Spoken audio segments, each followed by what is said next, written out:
My son left for work one morning 25 years ago and never came back. The police found his car abandoned by the river gorge, but they never found a body. We buried an empty casket, and I spent 2 decades mourning a ghost while his wife played the grieving widow. But yesterday, while eating cold soup in the basement, my daughter-in-law calls an apartment. I saw a face on the 6 o'clock news that stopped my heart.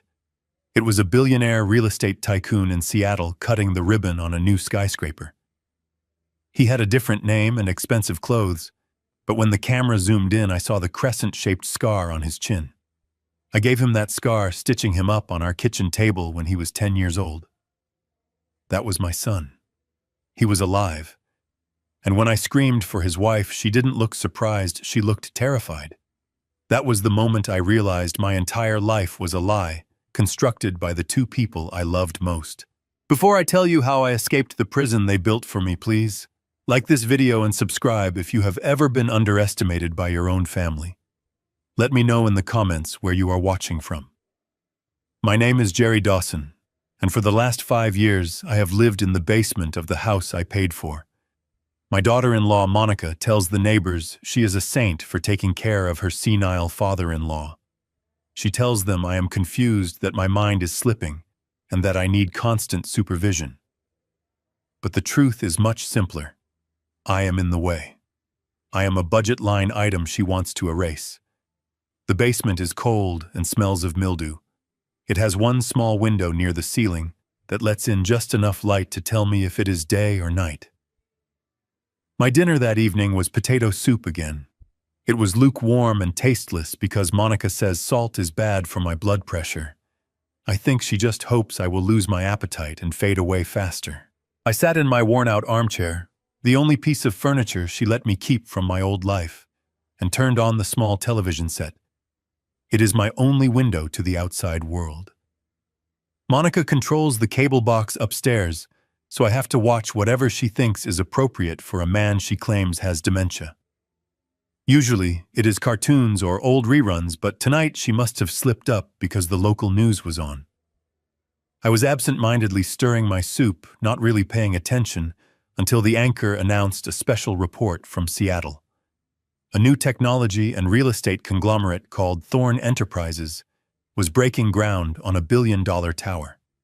The reporter was breathless with excitement, talking about the visionary CEO who had come from nowhere to dominate the market. Then the camera cut to the podium.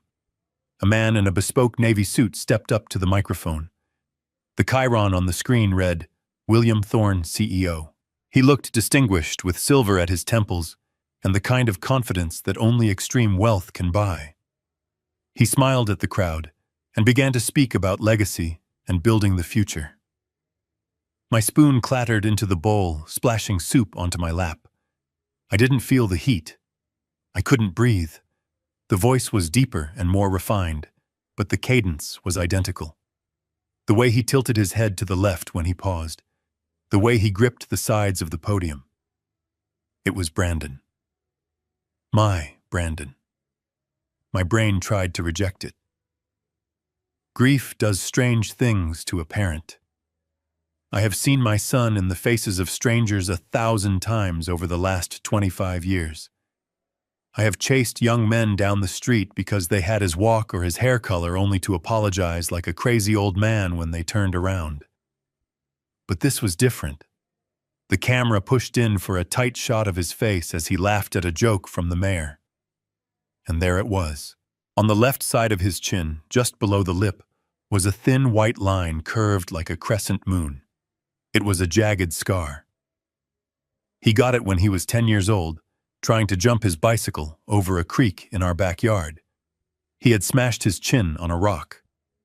We didn't have health insurance back then, so I cleaned it with rubbing alcohol and stitched it up myself with a sewing needle and fishing line while he squeezed my hand and tried not to cry. No 2 scars are identical. That was my handiwork. That was my son. He wasn't dead. He was William Thorne. I stood up so fast my chair tipped over. I rushed to the television, my hands shaking so hard I could barely touch the screen. I traced the line of his jaw. He was older. He looked harder, but he was alive. He had been alive this whole time. While I wept over an empty grave, while I paid for his memorial service, while I comforted his weeping wife, he was building an empire in Seattle. "Monica," I screamed. It was a guttural sound I didn't recognize. "Monica, get down here." I heard heavy footsteps above me. Then the door at the top of the stairs flew open. Monica descended, her heels clicking sharply on the wooden steps. She was wearing her tennis outfit and a look of pure irritation. She hated being interrupted, especially during her evening glass of wine. "What is it, Jerry?" she snapped, standing at the bottom of the stairs with her hands on her hips. "You spilled your soup. I am not cleaning that up. You are behaving like a child." I ignored her. I pointed a trembling finger at the television screen. "Look. Look at him." Monica rolled her eyes and turned toward the TV. She started to say something dismissive, probably about how I shouldn't get worked up over the news, but the words died in her throat. I watched her face closely. I saw the blood drain from her cheeks. Her eyes went wide and her mouth opened slightly. It wasn't the confusion of someone who didn't understand. It was the shock of someone who had been caught. For a split second, the mask of the grieving widow slipped, and I saw the cold calculation underneath. She recognized him instantly. "That is Brandon," I said, my voice raspy. "That is my son. He is alive, Monica. Look at the scar." She stared at the screen for another second, her mind clearly racing. Then she snapped into action. She lunged for the remote control that was sitting on the side table. "Give me that," she hissed. She pressed the power button hard. The screen went black. The image of my son vanished, leaving only our reflections in the dark glass. My reflection was a disheveled old man. Hers was a woman caught in a lie. "Turn it back on," I demanded, stepping toward her. "I need to hear him. I need to know why." "Stop it, Dad," she shouted, using that condescending tone she reserved for doctors and neighbors. "You are having an episode again. This is exactly what Dr. Sterling warned us about. You are hallucinating." "I am not hallucinating," I roared. "That was Brandon. He has the scar, Monica. The scar I gave him. He is William Thorne. I saw the name." Monica stepped back, her face hardening into a stone mask. "There is no William Thorne, Jerry. That was just a random man on the news. Brandon died 25 years ago. We buried him. Do you remember the funeral? Do you remember the flowers? Your mind is playing tricks on you. It is the dementia. It is getting worse." She was gaslighting me. She had been doing it for years, making me question my memory, my sanity, my reality. But this time I had seen the truth, and it was sharper than any knife. "I know what I saw," I said, lowering my voice to a dangerous whisper. "And I saw your face, Monica. You knew. You weren't surprised that he looked like Brandon. You were scared because I saw it." She didn't answer. Instead, she turned and marched to the medicine cabinet mounted on the wall by the laundry sink. She unlocked it with the key she kept on a chain around her neck. She took out the orange bottle, the heavy sedatives, the ones that made my thoughts feel like they were wading through molasses, the ones that made me sleep for 12 hours at a time. "You are agitated," she said, shaking 2 pills into her palm. Her hand was trembling just slightly. "You need to calm down before you hurt yourself. Take these, now." I clamped my mouth shut. I stepped back until my back hit the cold concrete wall. "No, I am not taking them. I need to call the police. I need to call the station in Seattle." Monica laughed. It was a dry, brittle sound. "Call the police with what, Jerry? I took the landline out last week, remember? And you don't have a cell phone. Who are they going to believe, a wealthy, respected widow or a senile old man who lives in a basement and sees ghosts on the television?" She walked toward me, closing the distance. She was younger than me, stronger than me, and fueled by a desperate panic. She grabbed my jaw with one hand, her nails digging into my loose skin. "Take the pills, Jerry. Or do I have to call the orderlies from Sunny Meadows tonight? You know they are just waiting for my call. They have a bed ready for you in the memory care ward." Sunny Meadows, the state-run facility, the place where people went to die alone in hallways that smelled of urine and bleach. It was her ultimate threat. I opened my mouth. She shoved the pills onto my tongue and held a glass of water to my lips. "Swallow," she commanded. I took a sip of water. I felt the pills slide back. I swallowed. "Good," she said, releasing my jaw. She wiped her hands on her tennis skirt, as if she had touched something filthy. "Now sit down. Relax. The hallucinations will stop soon." She grabbed the remote control and put it in her pocket. Then she walked to the stairs. She paused at the bottom, looking back at me. Her eyes were dark and unreadable. "Brandon is dead, Jerry. Never say that name again. If you mention William Thorne or scars or any of this nonsense to anyone, I will have you committed before breakfast. Do you understand?" I nodded slowly, slumping into my chair. She turned off the overhead light, leaving me in the dim glow of the basement window. I heard her walk up the stairs. I heard the heavy deadbolt slide into place, locking me in. As soon as her footsteps faded into the kitchen above, I leaned forward and spit the pills into my hand. I had hidden them under my tongue. It was a trick I learned 3 months ago when I realized the medicine was making me forget things I shouldn't forget. I walked to the utility sink and flushed them down the drain. I wasn't crazy. I was a forensic accountant for 40 years before I retired. I spent a lifetime finding patterns in numbers, finding the truth that people tried to hide in ledgers and spreadsheets. My son was alive. He was a billionaire. And the woman upstairs, who had been cashing his life insurance checks and living in my house for a quarter of a century, knew exactly where he was. I sat back in the dark, listening to the hum of the furnace. My hands were still shaking, but my mind was clear for the first time in years. They thought I was a helpless old man. They thought I was a burden to be managed. But they had made a fatal mistake. They had let me see the truth. And tomorrow morning, before the sun came up, I was going to find out exactly what Monica and my son had done. I wasn't going to Sunny Meadows. I was going to war. I did not sleep that night. I lay on the lumpy mattress in the basement, staring at the ceiling tiles, listening to the house settle above me. Every creak of the floorboards sounded like a threat. My mind was a whirlwind of memories and calculations. I replayed the news broadcast in my head 1,000 times. The scar, the tilt of the head, the name William Thorne. It was impossible, and yet it was the only thing that made sense.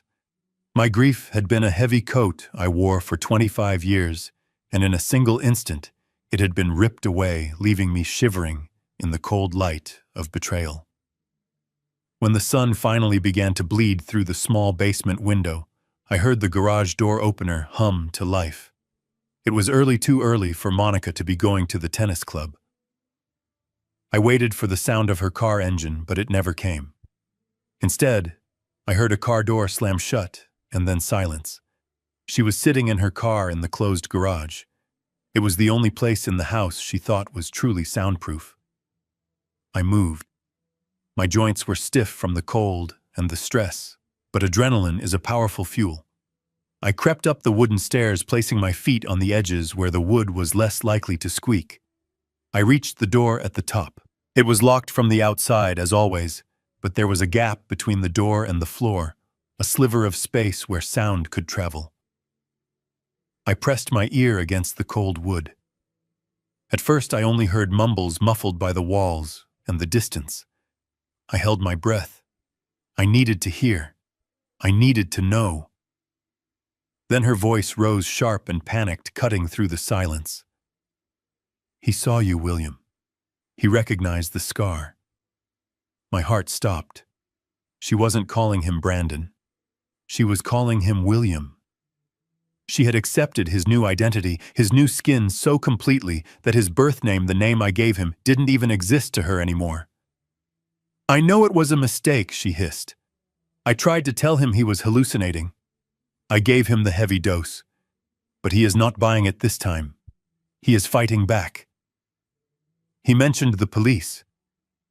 There was a pause as she listened to the voice on the other end. "My son. The billionaire. The ghost."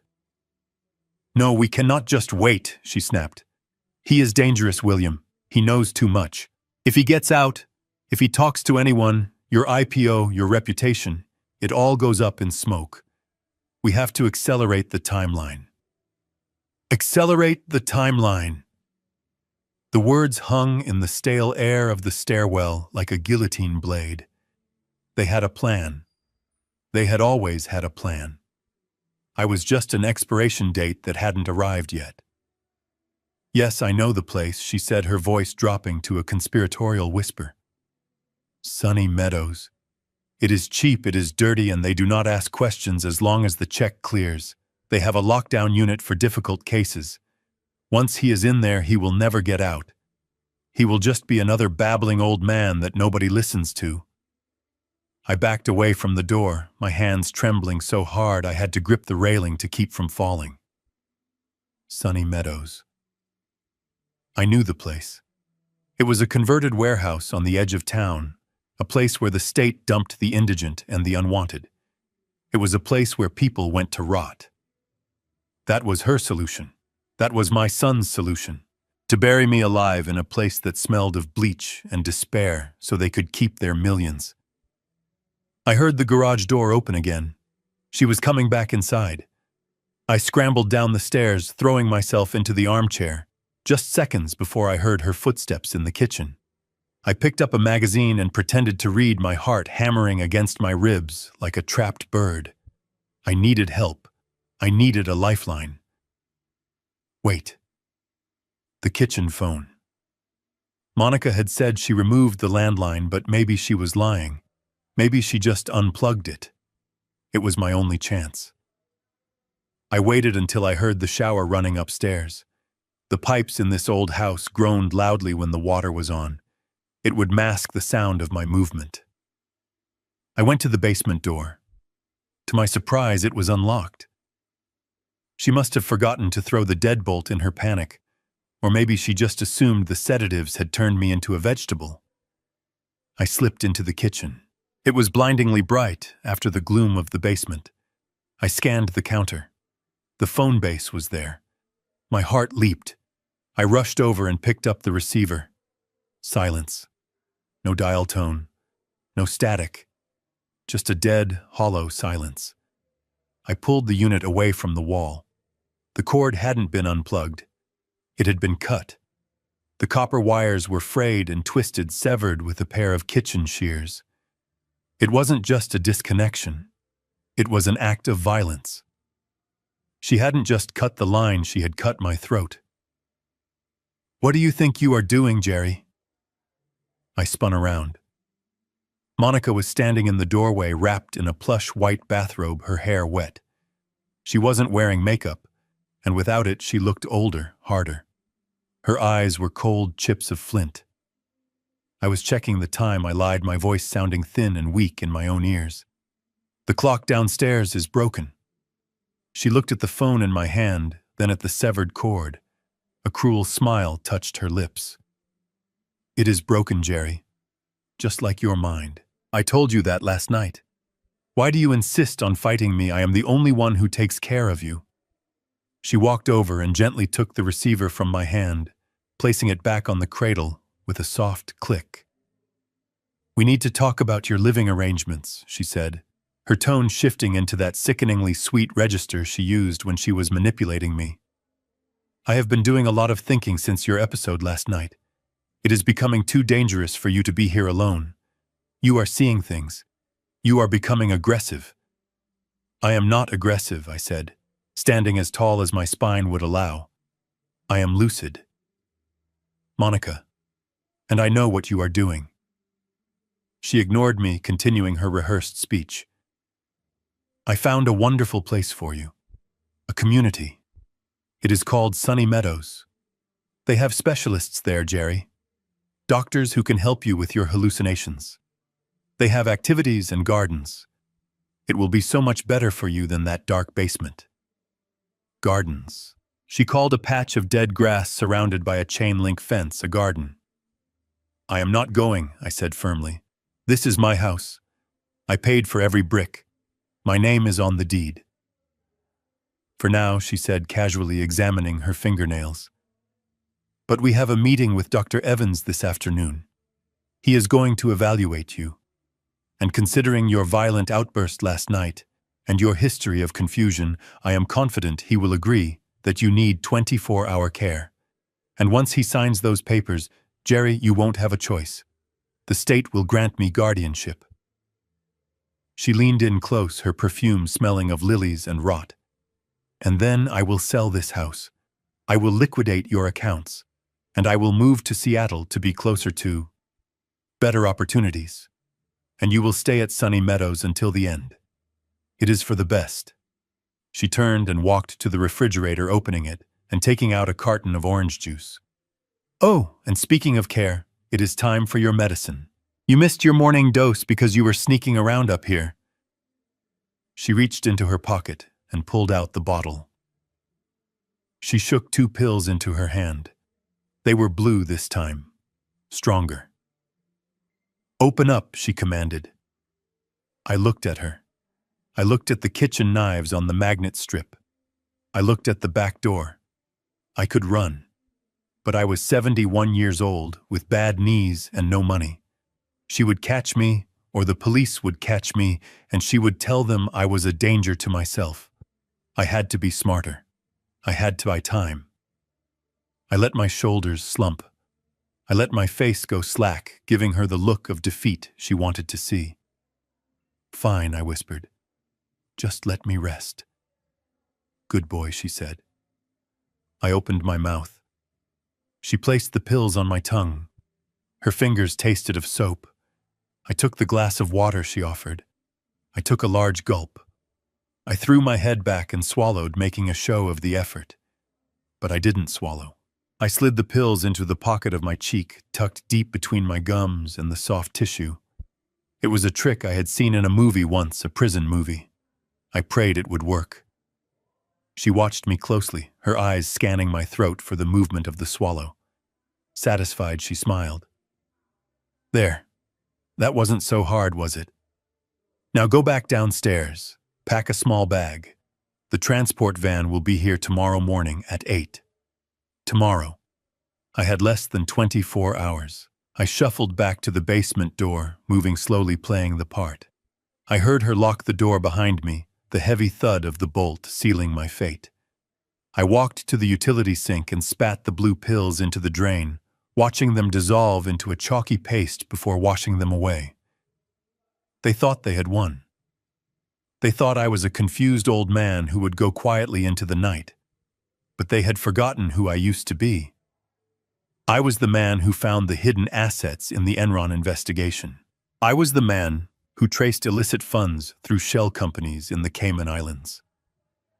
I walked to the corner of the basement where my old filing cabinet sat, rusting under a tarp.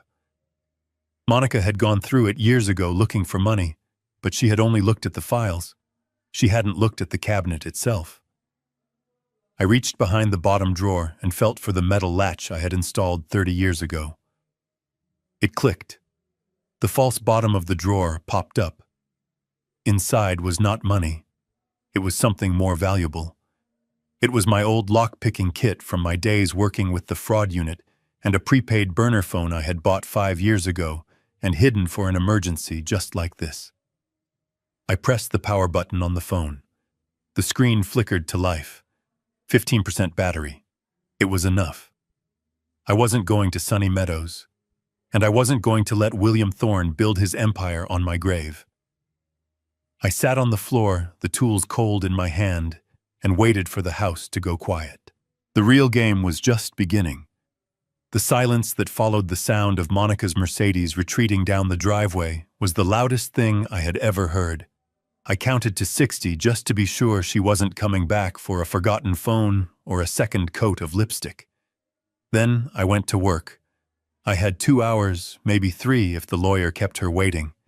It was a lifetime for a man with nothing to lose, but it was a blink of an eye for what I needed to do. I pulled the lockpick set from my pocket. The metal picks felt cold and familiar, a comforting weight from a past life I thought I had buried. My hands were gnarled with arthritis and shook with a tremor that had nothing to do with age and everything to do with rage, but muscle memory is a powerful thing. I knelt before the basement door. The lock was a simple deadbolt, the kind you buy at a hardware store for $20. It was an insult, really. She thought so little of me she didn't even buy a quality lock. I inserted the tension wrench, then the rake. I closed my eyes, visualizing the pins inside the cylinder. Click, click, a resisting grind. Then the sweet, smooth rotation of the plug. The door swung open. I stepped into the kitchen. It was strange to stand in my own home as an intruder. The air smelled of cleaning products and the stale scent of lies. I didn't waste time. I went straight to the second floor, to the room that used to be my study. Monica had claimed it 5 years ago, turning it into her command center. She kept the door locked always. This lock was harder, a keypad lever. But Monica was creature of habit, and she was arrogant. She used the same 4-digit code for everything. The year she married my son. I punched it in. The light turned green. The room was unrecognizable. My mahogany desk was gone, replaced by sleek glass and chrome. My books were gone, replaced by framed photos of her and Laura on vacations I was never invited to, but I wasn't here for the decor. I went straight to the wall behind the oversized abstract painting of a storm at sea. I knew the safe was there because I was the one who installed it 30 years ago. Monica had changed the combination, of course, but she didn't know about the manufacturer override key slot hidden under the digital pad. And she certainly didn't know I had kept the master key taped to the underside of a floorboard in the closet since 1995. I retrieved the key and inserted it. The heavy steel door swung open with a groan. My heart was hammering against my ribs, a frantic rhythm of fear and anticipation. I ignored the stacks of cash and the velvet jewelry boxes. I reached for the back of the safe for a thick manila envelope that sat in the shadows. It wasn't labeled. I dumped the contents onto the glass desk. Papers slid out. Bank statements. But not from our local branch. These were from a private bank in the Cayman Islands. The account holder was Monica Dawson. I scanned the columns, my accountant eyes processing the data faster than I could breathe. Every month on the first, like clockwork, there was a deposit. $50,000. The sender was Thorn Enterprises, Seattle, WA. I felt like I had been punched in the gut. $50,000 a month. That was the price of a mother's silence. That was the hush money my son paid to keep his past dead. She wasn't just surviving on his life insurance, she was on his payroll. Under the statements, there was a bundle of postcards held together by a rubber band. The edges were worn. I snapped the band and fanned them out. They were all picture postcards from Seattle. The Space Needle, Pike Place Market, the ferry boats. I turned one over. The handwriting was jagged, rushed, but familiar. Happy 16th birthday, Laura. I hope you got the car. Study hard. It was signed simply. Another one. Happy graduation. I am proud of you. Another. Merry Christmas. They were addressed to my granddaughter, Laura, but they had no postmarks. They had never been mailed. Monica had intercepted them, or perhaps they had been sent in a package directly to her to filter. She had kept them. Why? Trophies. Leverage. Proof that he existed just in case the checks stopped coming. My son, William Thorne, had been writing to his daughter for years. He knew she existed. He watched her grow up from a distance, sending money and cards, while I rotted in the basement, believing he was dead. I was so absorbed in the betrayal, so lost in the paper trail of my own erasing, that I didn't hear the front door open downstairs. I didn't hear the light footsteps on the stairs. "Grandpa," the voice made me jump so hard I nearly knocked the lamp off the desk. I spun around. Laura stood in the doorway. She was wearing her nurse's scrubs, her bag slipping from her shoulder. She had come home early from her shift. Her eyes were wide, darting from my face to the open safe to the papers scattered on the desk. She looked terrified. "What are you doing?" she whispered, taking a step back. Mom said you were getting worse. She said you might get violent." I stood up slowly, raising my hands. I looked like a madman, I knew that. My hair was wild, my clothes were stained with basement grime, and I was standing over a pile of stolen documents. "Laura, listen to me," I said, my voice cracking. "I am not crazy. Your mother lied to you." She reached into her pocket, her hand shaking. I knew she was reaching for her phone. She was going to call Monica. If she made that call, it was over. The orderlies would be here in 10 minutes. "Don't call her," I pleaded. "Please, just look. Look at this." I grabbed the stack of postcards and the bank statement. I held them out to her, my hand trembling. She hesitated, her thumb hovering over the screen. "Grandpa, you need to go back downstairs." "Laura, look at the postcards," I said, desperate. "They are for you. They are from your father." That stopped her. She froze. "My father is dead," she said, her voice hard. "He died before I could remember him." "No," I said. "He isn't. He is William Thorne. He lives in Seattle. He sends your mother $50,000 a month to keep it a secret." I saw the conflict in her face, the fear warring with curiosity. The name William Thorne meant something to her. Everyone knew the name now. I took a step forward and placed the postcards on the corner of the desk nearest to her. "Just read them," I said. "If I am crazy, then these are just scribbles. But if I am right—" She looked at me, then at the cards. Slowly, warily, she stepped into the room. She reached out and picked up the top card. She read it, then the next, then the next. I watched her face crumble. She recognized the handwriting. Maybe she had seen it on old documents, or maybe deep down she just knew. She picked up the bank statement. She saw the numbers. She saw the sender. "This doesn't make sense," she whispered, tears welling in her eyes. "Why would Mom hide this? Why would she lie?" "Because she is being paid to lie," I said gently. "Because as long as we think he is dead, she gets the money, and I get the basement." Laura looked up at me. The fear was gone, replaced by a dawn of horror. She dropped the papers. She looked at the open safe, then back at me. "She is putting you in a home tomorrow," she said, her voice hollow. "She signed the papers this morning. She told me it was the only way to keep us safe. She said you were dangerous."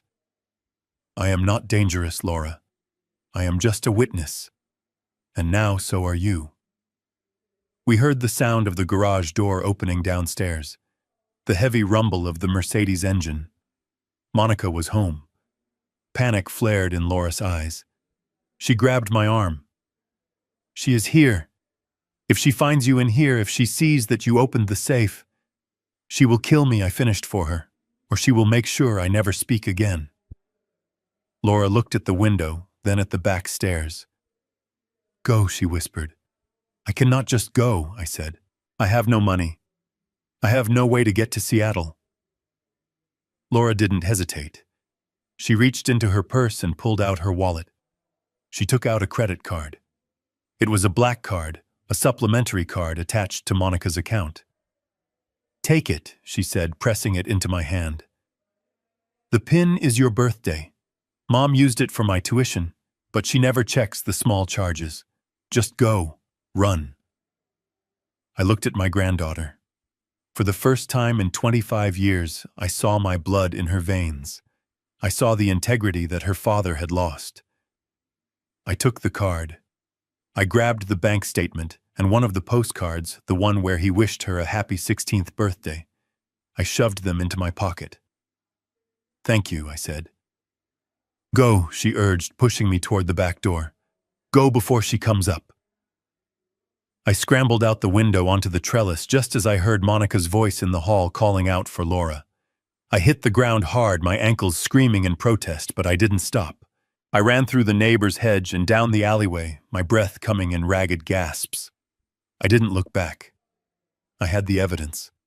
I had the means. And for the first time in a long time, I had a destination.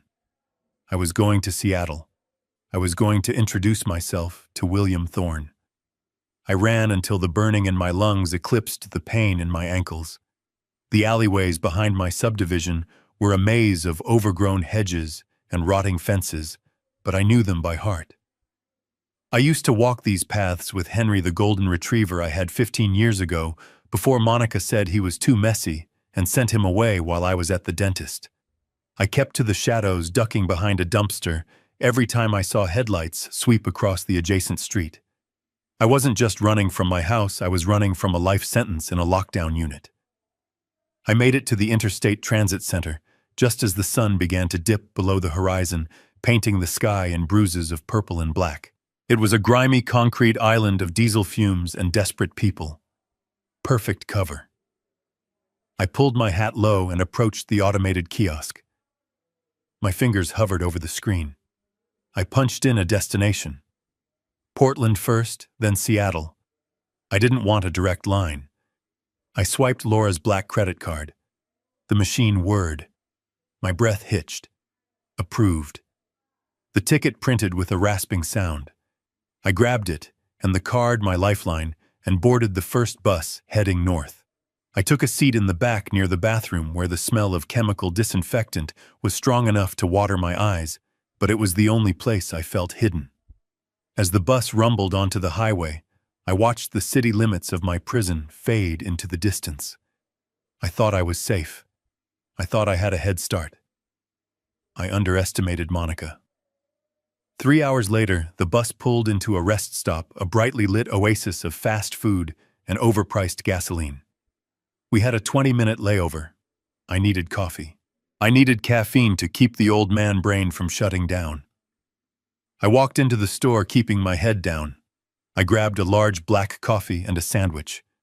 I went to the counter and swiped the card. Declined. The cashier, a teenager with acne and a bored expression, sighed. "Try it again, Pops." I swiped again. Declined. My stomach dropped through the floor. Monica had found out. Laura must have cracked, or Monica checked the notifications. She had killed the card. I fumbled in my pockets, pretending to look for cash, knowing I had none. "Hey, look at this," someone shouted from the other side of the store. I looked up. Mounted in the corner above the slushy machine was a television tuned to the local 24-hour news channel. The red banner at the bottom screamed, "Silver Alert." And there above it was my face. It was a photo from 10 years ago, from my retirement party. I looked happy. I looked sane. The anchor's voice cut through the store chatter. "Police are searching for 71-year-old Gerald Dawson. He has been reported missing by his family. Mr. Dawson suffers from advanced dementia and may be disoriented. Police warn that he has a history of violent outbursts and may be a danger to himself and others. Do not approach. Call 911 immediately." Violent. She had played the violence card. She wasn't just looking for a lost relative, she was hunting a fugitive. She had turned the entire state into her personal search party. I felt eyes on me. The cashier looked at the screen, then at me. His eyes narrowed. "Hey, you look kinda like..." I didn't let him finish. I left the coffee. I left the sandwich. I turned and walked out the door, forcing myself not to run. I could feel the heat of their stares on my back. I ducked around the side of the building, avoiding the bus. I couldn't get back on. The driver would have seen the alert by now. I was stranded in a parking lot 80 miles from home with no money, no transport, and a face that was now public enemy number one. I hid behind a stack of wooden pallets near the dumpster, shivering as the night air turned frigid. I had to think. I was a forensic accountant. I solved problems. I found assets where there were none. I looked down at my wrist. The Rolex Submariner. I had bought it for myself in 1998, the year I made partner. It was the only thing of value Monica hadn't managed to strip from me, probably because she thought it was a fake. It was stainless steel, heavy and scratched from years of wear, but the movement inside was Swiss perfection. It was worth $5,000 easily. I peeked around the pallets. Across the street, next to a liquor store with barred windows, was a neon sign that buzzed and flickered. We buy gold. Pawn. It was a risk. A massive risk. Pawnbrokers talk to cops. But I had no choice. I took a deep breath, smoothed my dirty shirt, and walked across the street. The shop smelled of stale smoke and desperation. The man behind the counter was built like a vending machine, thick-necked and bald, with eyes that assessed my worth in seconds. He looked at my disheveled clothes, my wild hair. "Help you," he grunted. I unclasped the watch and laid it on the glass counter. "I need cash." He picked it up, turning it over in his meaty hands. He took out a loop and screwed it into his eye. He looked at the watch, then at me. "Nice piece," he said. "Stolen, it is mine." I said, my voice steady. "I have the papers at home if you need them. But I need cash tonight." My car broke down. He laughed, a wet, hacking sound. "Sure it did. Look, old-timer, I don't care where you got it, but I can't give you market value without papers. Risk tax, how much?" I asked. "400. My jaw tightened. "It is worth 5,000. "400, he repeated, putting the watch down. "Take it or leave it." I looked at the security camera in the corner. I looked at the phone on the wall. He knew I was desperate. He could probably smell the fear on me. 500, I countered. "And you don't log it until tomorrow." He narrowed his eyes, considering. Then he reached into the register and counted out 5 greasy $100 bills. "Deal. Now get out of here before I change my mind." I took the money and walked out, feeling lighter and heavier at the same time. I had sold my last link to my successful past for a bus ticket and a disguise. My next stop was the 24-hour pharmacy down the block. I kept my head down, avoiding the cameras. I bought a box of black hair dye, a pair of cheap reading glasses from a rack, and a disposable razor. I paid cash. I found a public restroom in a park a few blocks away. It was filthy, the mirror cracked and stained. Under the flickering fluorescent light, I looked at myself. Jerry Dawson, the victim. The senile old man. I stripped off my shirt and lathered the dye into my white hair and my beard. The chemical smell stung my nose. I waited 10 minutes, shivering in the cold. Then I washed it out in the sink. When I looked up, a stranger looked back. The hair is jet black, too dark, really unnatural, but it changed the architecture of my face. I shaved off the beard I had worn for 40 years, leaving my chin bare. I put on the cheap glasses. Jerry Dawson was gone. In his place was a hard-faced stranger with nothing to lose. I walked back to the bus station, but I didn't go to the ticket counter. I waited outside near the loading docks. I found a driver smoking a cigarette by a bus marked Seattle Express. "You taking cash passengers?" I asked, holding out a $100 bill. The driver looked at the money, then at the half-empty bus. "Machine is broken inside," he said with a wink, taking the bill and pocketing it. "Sit in the back. Keep your head down." I climbed aboard and walked to the last row.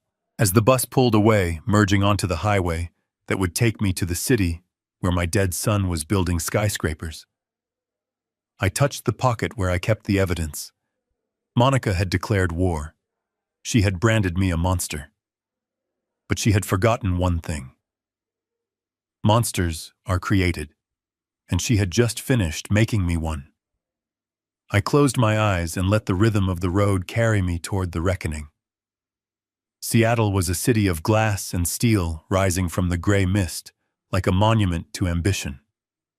It was raining when the bus hissed to a stop, a cold, relentless drizzle that soaked through my thin jacket the moment I stepped onto the pavement. I had $400 left in my pocket, and a face that was plastered on every news station in Oregon. But here in the shadow of the Space Needle, nobody looked twice at a weary old man with dyed black hair and cheap reading glasses. I wasn't Jerry Dawson anymore. I was just another invisible soul in a city that only saw success. Thorn Tower was impossible to miss. It pierced the skyline, a jagged shard of obsidian reflecting the clouds. The launch gala was tonight. I saw the posters plastered on construction barricades. A black tie event for the elite. The kind of place where a ticket cost more than my house. I didn't need a ticket. I needed a way in that didn't require an invitation. I spent the morning watching the service entrance. I saw the catering trucks, the florists, the cleaning crews. I followed a laundry van to a loading dock 3 blocks away. When the driver went inside to sign a manifest, I saw my chance. A rack of uniforms hung near the open back doors. I grabbed a gray jumpsuit with a generic facility maintenance logo and a plastic ID badge clipped to the pocket. It was stealing, but I reasoned that my son owed me a lot more than the cost of a polyester uniform. I changed in a public restroom, pulling the jumpsuit over my street clothes. It smelled of industrial detergent and someone else's sweat. I found a janitor cart abandoned near the freight elevator of the tower parking garage. I grabbed the handle. I kept my head down. I walked with the slow, shuffling gait of a man who is paid by the hour to be invisible. The security guard at the service elevator didn't even look up from his phone when I muttered maintenance and pushed the cart past him. The elevator ride to the 50th floor was the longest of my life. My heart was hammering a frantic rhythm against my ribs, threatening to crack them wide open. When the doors slid apart, the noise hit me first. The clinking of crystal glasses, the hum of expensive conversation, the soft thrum of a string quartet. The ballroom was a sea of tuxedos and designer gowns. I pushed my cart along the perimeter, hugging the wall, my eyes scanning the room. And then I saw him. He was standing in the center of a circle of admirers, holding a glass of champagne like a scepter. William Thorne, my son. He looked regal. His suit fit him like a second skin. He threw his head back and laughed at something a woman in a red dress said. It was the same laugh that used to fill our kitchen when I made pancakes on Sunday mornings. The sound of it made my knees weak. I wanted to run to him. I wanted to grab him and shake him. I wanted to scream. But I forced myself to grip the handle of the mop bucket. I waited. I watched him for an hour. I watched him charm investors. I watched him shake hands with the mayor. He was a king in his castle, and I was the ghost haunting the halls. Finally, he handed his empty glass to a waiter and whispered something to his head of security, a mountain of a man with a coil in his ear. The guard nodded and stayed by the door as William walked toward the hallway marked VIP restrooms. This was it. I pushed my cart into the hallway just as he disappeared inside the men room. I parked the cart across the door, blocking it slightly, and hung a wet floor sign on the handle. I took a deep breath. I pushed the door open. The restroom was silent, save for the soft rush of water from a motion sensor faucet. It was marble and gold, opulent enough to be a palace. William was standing at the mirror adjusting his tie. He looked at my reflection as I entered. "We are good in here," he said dismissively, not even turning around. "Come back in 10 minutes. I didn't leave. I locked the door behind me. The click of the latch echoed off the tile. William frowned in the mirror. I said, "Get out." "Can you not hear?" I walked forward until I was standing right behind him. I looked into the mirror, into the eyes of the boy I had raised. "Hello, Brandon," I said. He froze. His hands stopped on his tie. He stared at my reflection. The dyed hair and the glasses threw him for a second. He squinted. Then recognition dawned. It didn't come with fear. It didn't come with shame. It came with a cold annoyance, like he had found a stain on his cuff. He turned around slowly. "You look terrible, Dad," he said. "That hair dye is tragic." I felt the breath leave my lungs. No shock, no apology, just criticism. "You are alive," I whispered, my voice trembling despite my best efforts. "You let us bury you. You let your mother die of a broken heart, thinking you were gone." He sighed, reaching for a paper towel to dry his hands. "Mom had a heart condition, Dad. She was going to die anyway. I just gave her something dramatic to focus on at the end." The callousness of it struck me like a physical blow. I took a step back, steadying myself against a sink. "Why?" I asked. "Why did you do it?" "We loved you. We gave you everything." "You gave me mediocrity," he spat the word out like a curse. "You gave me a small life in a small town with a small future. You wanted me to be like you, an accountant, a nobody. I was suffocating in that house." "So you killed yourself," I said. "You drove your car to the gorge." "I parked my car by the gorge," he corrected. "I took a bus to Seattle, and I took the $2 million life insurance payout that Monica collected. It was my seed money. It was the only useful thing you ever provided for me. The money. It always came back to the money." "Monica knew," I said. "She has been with you this whole time." "Of course she knew," he said, smoothing his lapel. "Monica is a visionary. She saw my potential when you didn't. She stayed behind to handle the logistics, to keep you quiet, to manage the funds until I could get Thorn Enterprises off the ground. She sacrificed a lot for this empire. She tried to put me in a home," I said, my anger finally rising, choking out the sorrow. "She tried to have me committed. She drugged me." "Because you became a liability," he said, his voice dropping to a deadly calm. "You were supposed to just fade away, Jerry.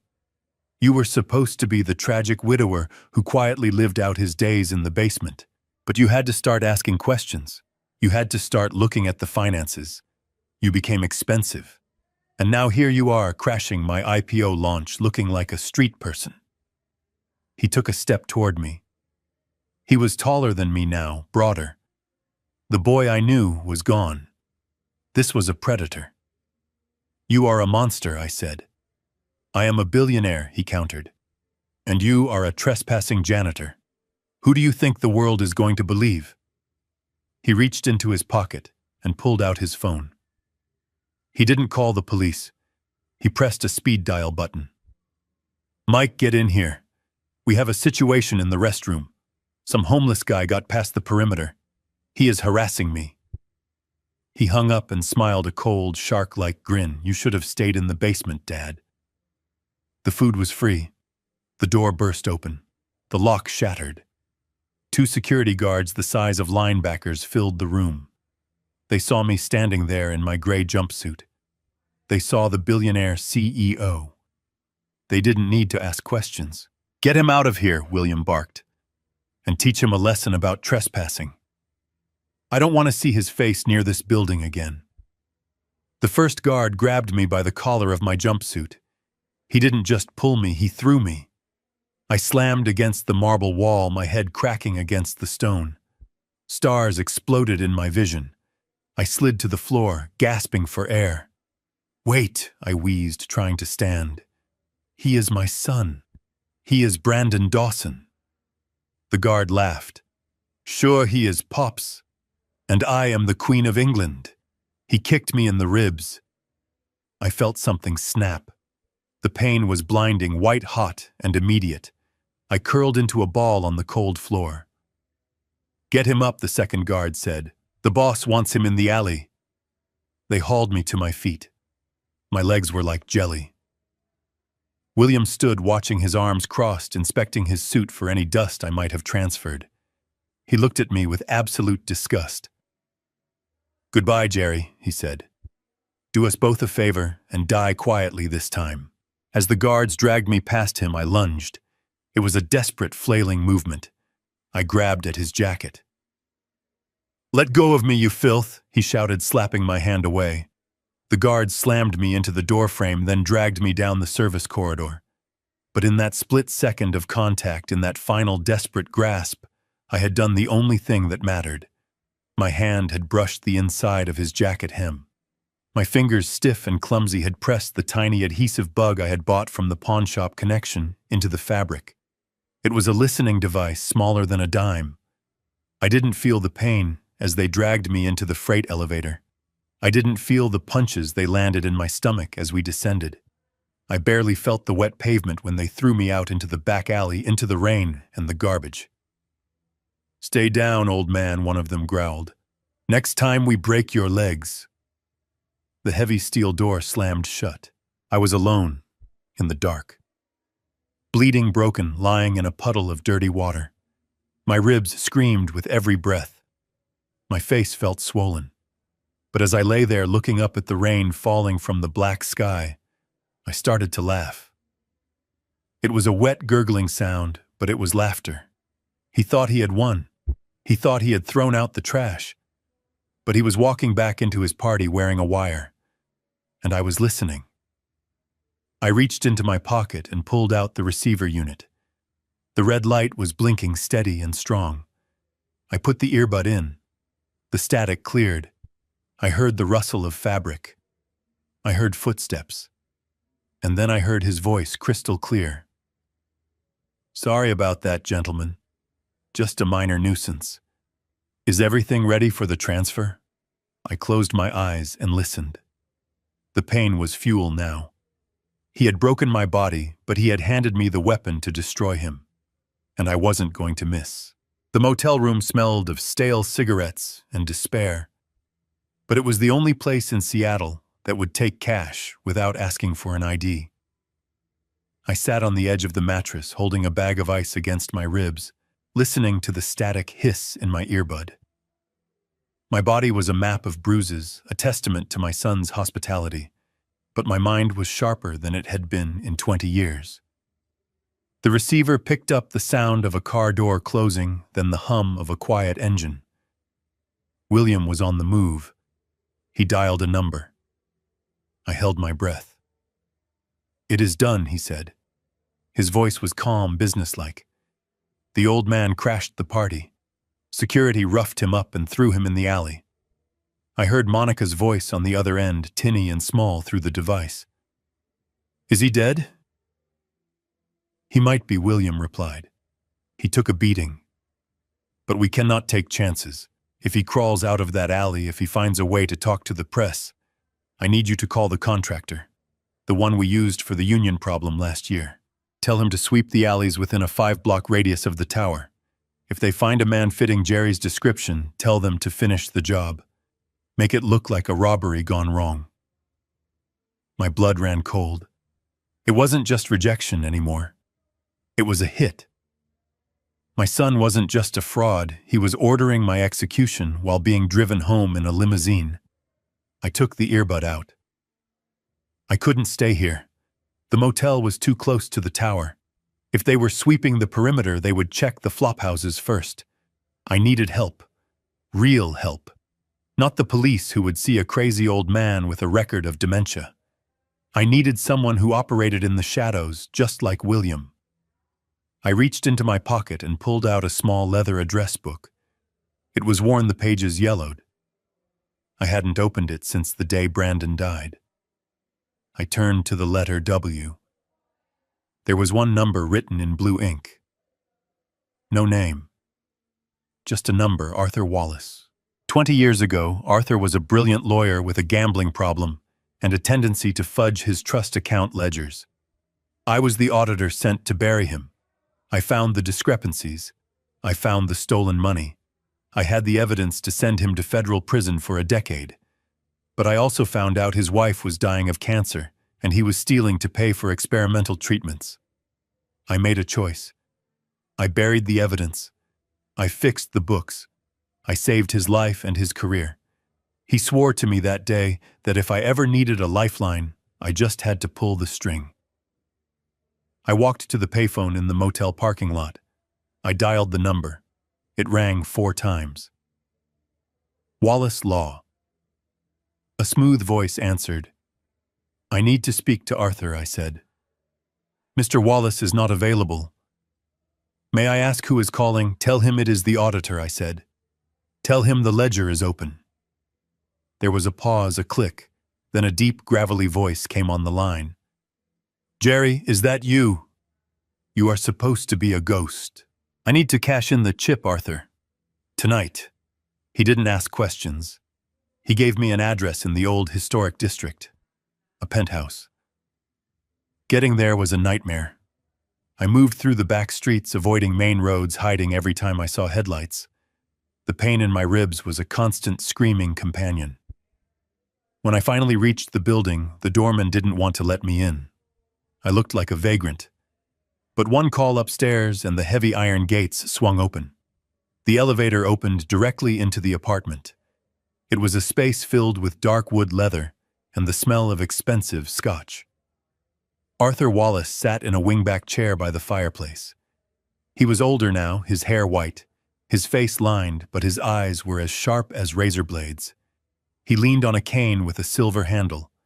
He looked me up and down, taking in the dyed hair, the cheap clothes, the bruises on my face. "You look like hell, Jerry," he said, not rising. "I feel worse," I replied, limping into the room. He poured a glass of amber liquid and held it out. I took it. My hand shook as I drank. The alcohol burned pleasantly, warming the cold that had settled in my bones. "I heard you lost your mind," Arthur said, watching me closely. "The news alerts are everywhere. Dangerous, senile, missing." "I am not senile," I said, dropping into the chair opposite him. "And the only thing I am dangerous to is the lie my son built."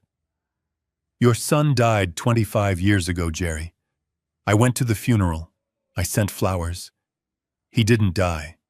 He ran. He took the insurance money and reinvented himself. He is William Thorne Arthur, the billionaire."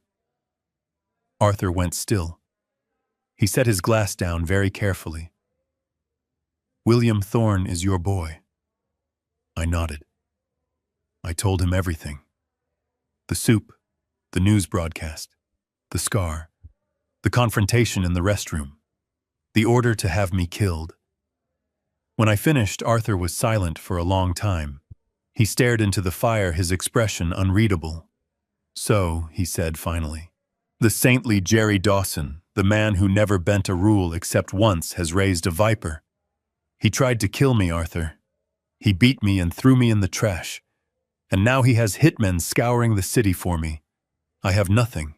No money, no identity, no home." "What do you want?" Arthur asked. "Do you want safety? I can get you a new name. I can send you to a beach in Mexico where they will never find you." I looked at him. I thought about the beach. I thought about peace or mauves. Then I thought about Laura holding those postcards. I thought about the look of disgust on William's face. "No," I said. "I don't want to hide. I want to burn it down. I want him to lose everything. The money, the name, the reputation. I want him to feel as helpless as I did in that alley." Arthur smiled. It was a terrifying smile, a baring of teeth that belonged to a wolf. "Good," he said. "I was hoping you would say that. Because William Thorne has been a thorn in my side for years. He is arrogant. He is reckless. And he thinks he is untouchable." He stood up, leaning on his cane. "You saved me when I was drowning, Jerry. You gave me a second life. I used it to become very rich and very powerful. And I did it by knowing where all the bodies are buried in this city." He walked to a desk and pressed a button. A wall panel slid open, revealing a bank of monitors and servers. "If we are going to do this, we do it my way," Arthur said. "We don't just go to the police. The police can be bought. Thorne owns half the precinct. We go for the jugular. We go for the money." He turned to me, his eyes gleaming. "You are a forensic accountant, Jerry. You know how to track the flow. I am a lawyer who knows how to bend the law until it snaps. Together we are going to perform a surgery. We are going to dissect William Thorne live on stage. He handed me a tablet. Thorne is going public in 3 days. The IPO is projected to be the biggest in state history. If he launches, he becomes a multi-billionaire. But right now, he is vulnerable. He is leveraging everything to pump up the valuation. I looked at the screen. It was a list of shell companies, offshore accounts, shadow investors. I need access, I said. I need to see the books. You will get them, Arthur promised. But first we need to get you cleaned up. You can't destroy an empire looking like a hobo.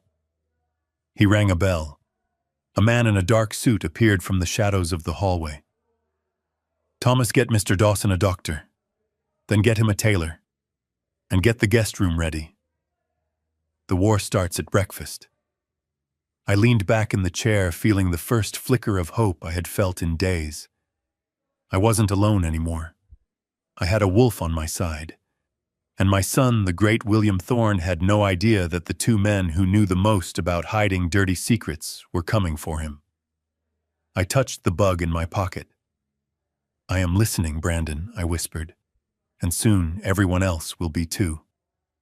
The morning sun did not bring warmth to Seattle. It brought chaos. Arthur Wallace sat in his leather armchair, a cup of tea in one hand and a phone in the other.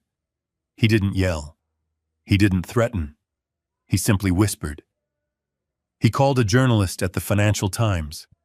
He called a contact at the Securities and Exchange Commission.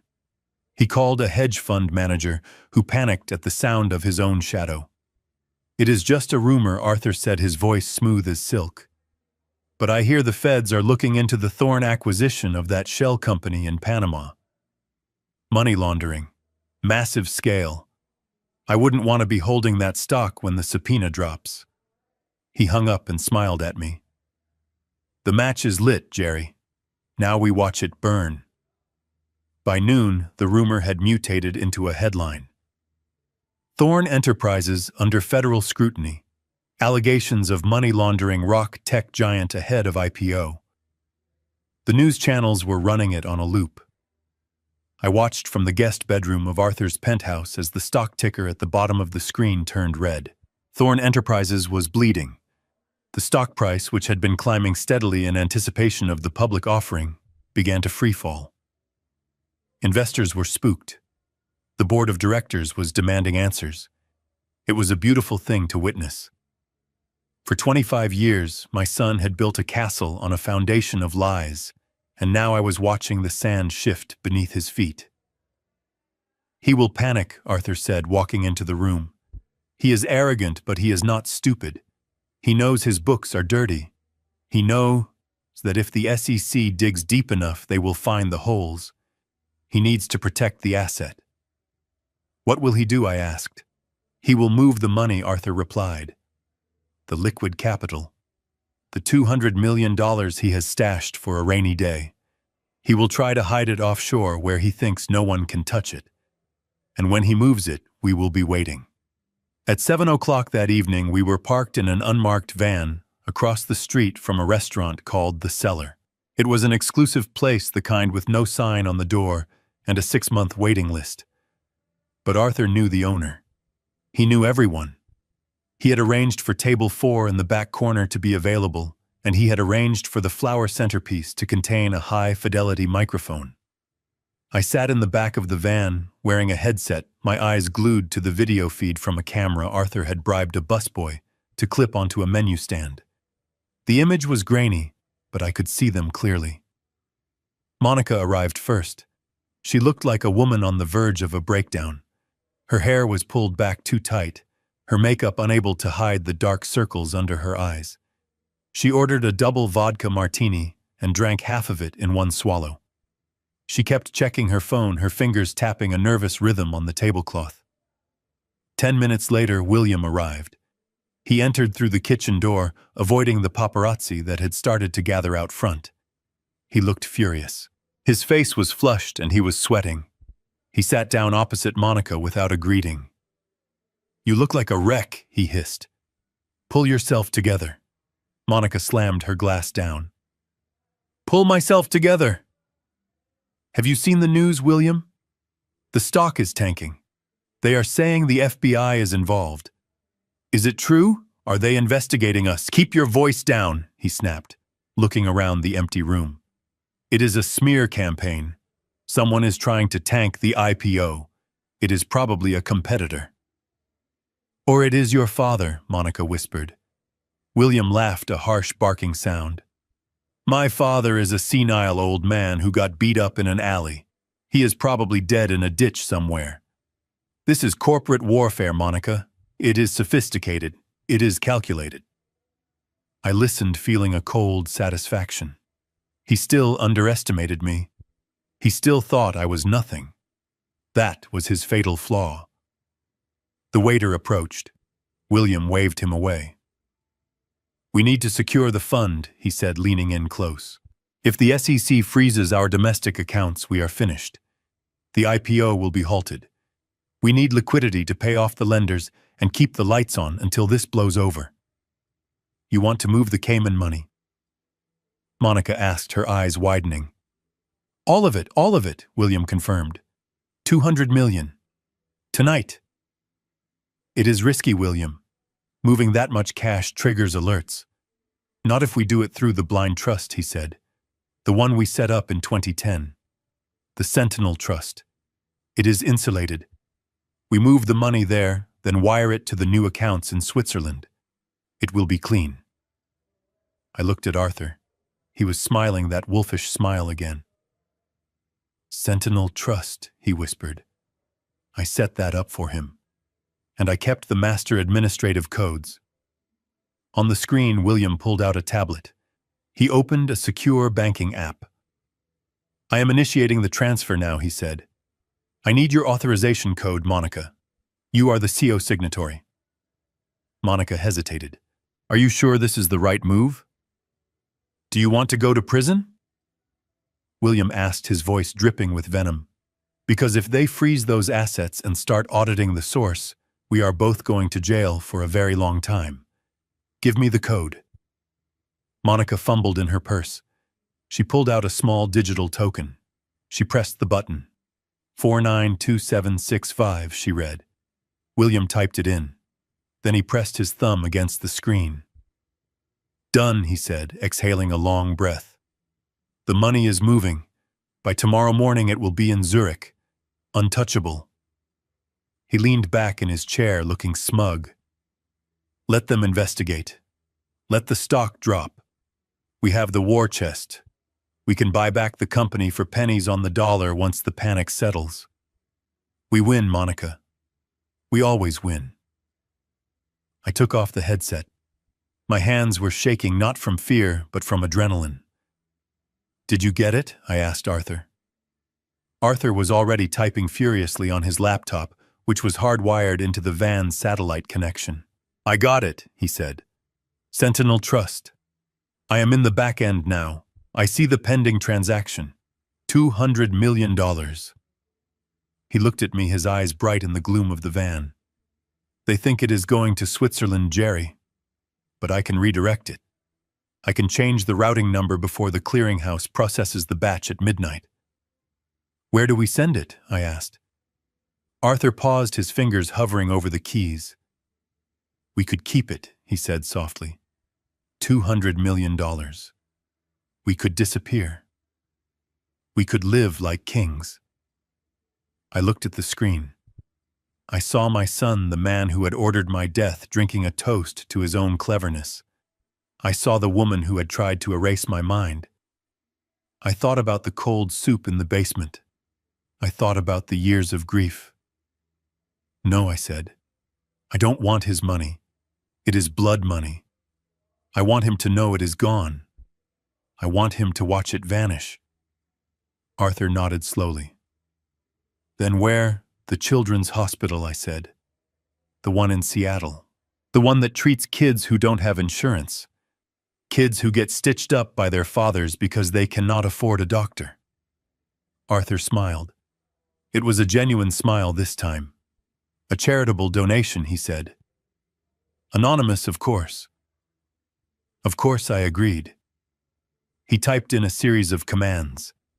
He bypassed the Swiss routing. He entered the donation portal for the hospital foundation. He entered the amount.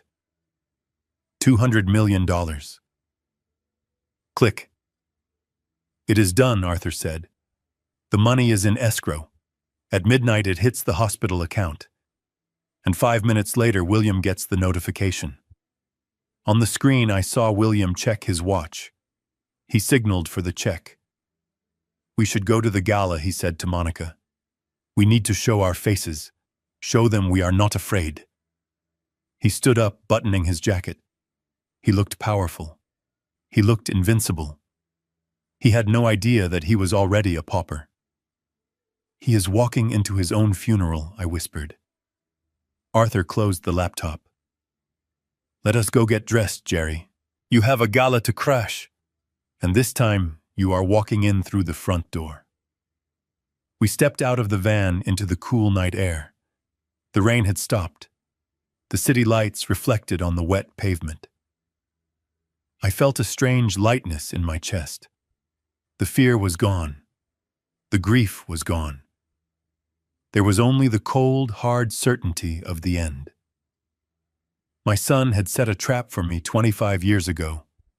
Tonight, I had just sprung mine, and when the steel jaws snapped shut, he wouldn't even see it coming. The rain in Seattle does not wash things clean, it just makes the grime slicker. I stood under the awning of a coffee shop in Pioneer Square watching the passers-by. My dyed hair was starting to itch, and the bruises on my ribs throbbed in time with the bass from a passing car, but I stood tall. I was not the man who hid in a basement anymore. I was a man who had stolen $200 million, and I was about to turn my own granddaughter into an accomplice. Arthur had set up the meeting. He had sent a courier to the hospital where Laura worked with a note that simply said, "The truth is in the basement." She would know what it meant. She would remember the safe. She arrived 10 minutes late, looking over her shoulder. She wore a raincoat and a look of terrified exhaustion. She didn't hug me. She stood 3 feet away, her hands deep in her pockets, as if she were afraid I might be contagious. "Grandpa?" She whispered, her voice barely audible over the rain. "Mom says you are sick.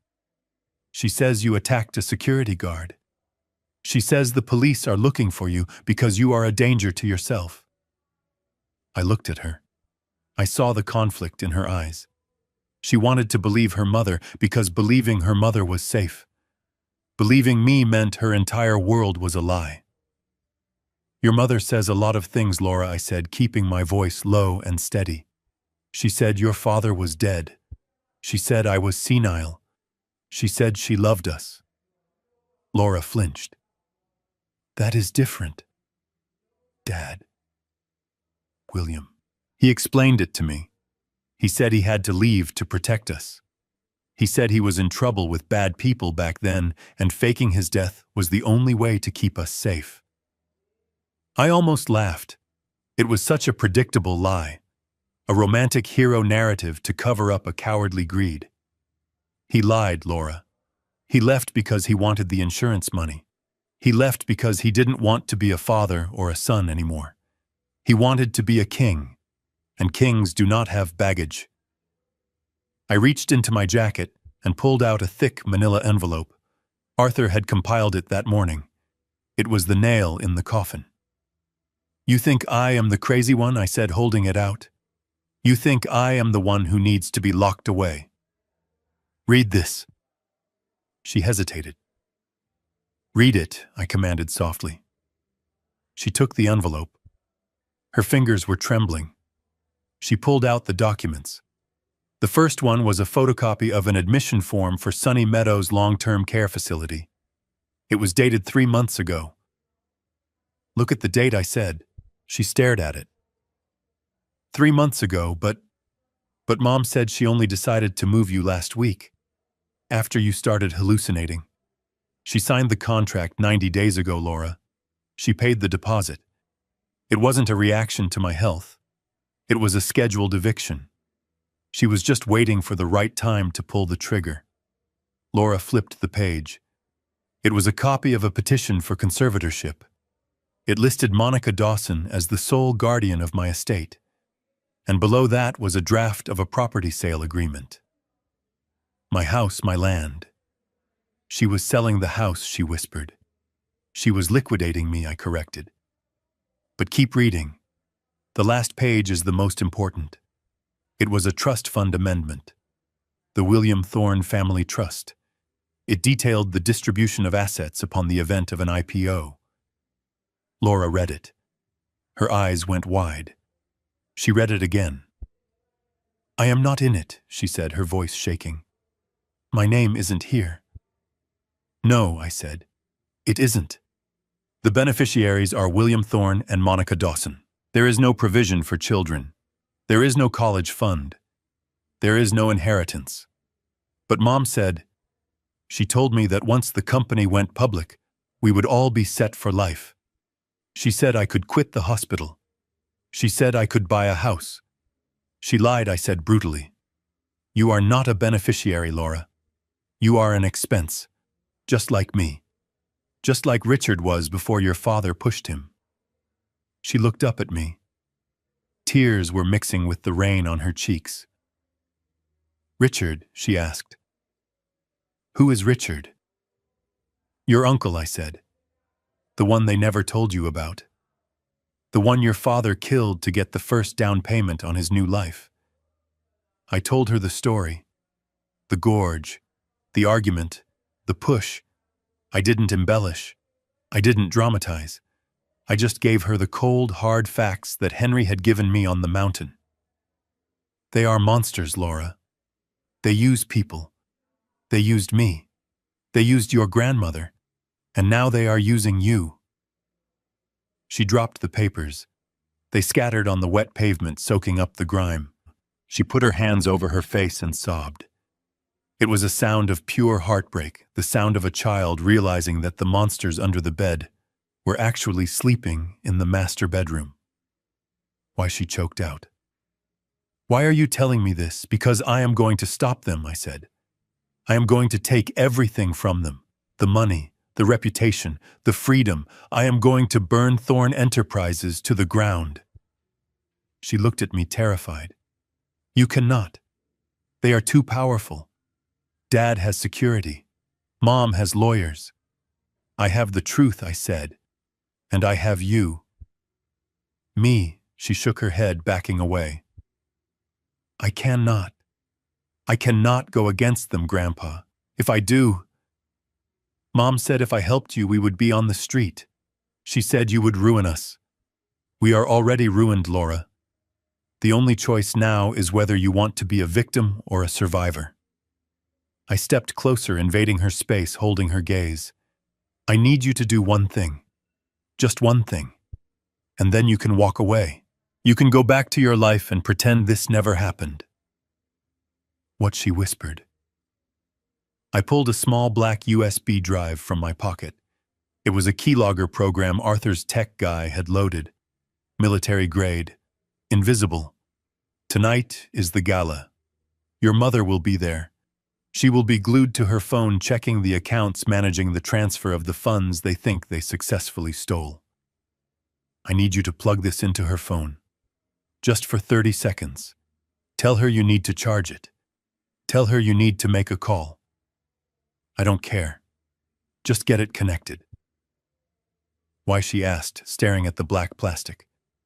Because I need the authentication codes, I lied. I didn't tell her the money was already gone. I didn't tell her that the keylogger was actually to access the cloud backup where your father keeps the security footage from 25 years ago. The footage Arthur found traces of but couldn't decrypt without a direct link to the primary device. The footage of the accident. If I get those codes, I can prove the fraud, I said. I can prove they stole from me. And I can put them in jail. She looked at the drive. She looked at the papers dissolving in the rain. She looked at the memory of a father she never knew, and a mother who viewed her as a budget cut. She took the drive. Her hand was cold, but her grip was firm. 30 seconds, she said. That is all I need. She put the drive in her pocket. She wiped her face, smearing her mascara. She looked like a warrior who had just survived her first battle. "Mom is wearing a red dress tonight," she said, her voice flat. "She bought it with the money she got from selling your car." I nodded, feeling a fresh spike of anger. Of course she did. "I will do it," Laura said. "Not for the money, not for the house, but because she looked me in the eye yesterday and told me you didn't love me. She told me you forgot my name." I reached out and took her hand. "I never forgot you, Laura. You were the only thing that kept me sane in that basement." She squeezed my hand, then let go.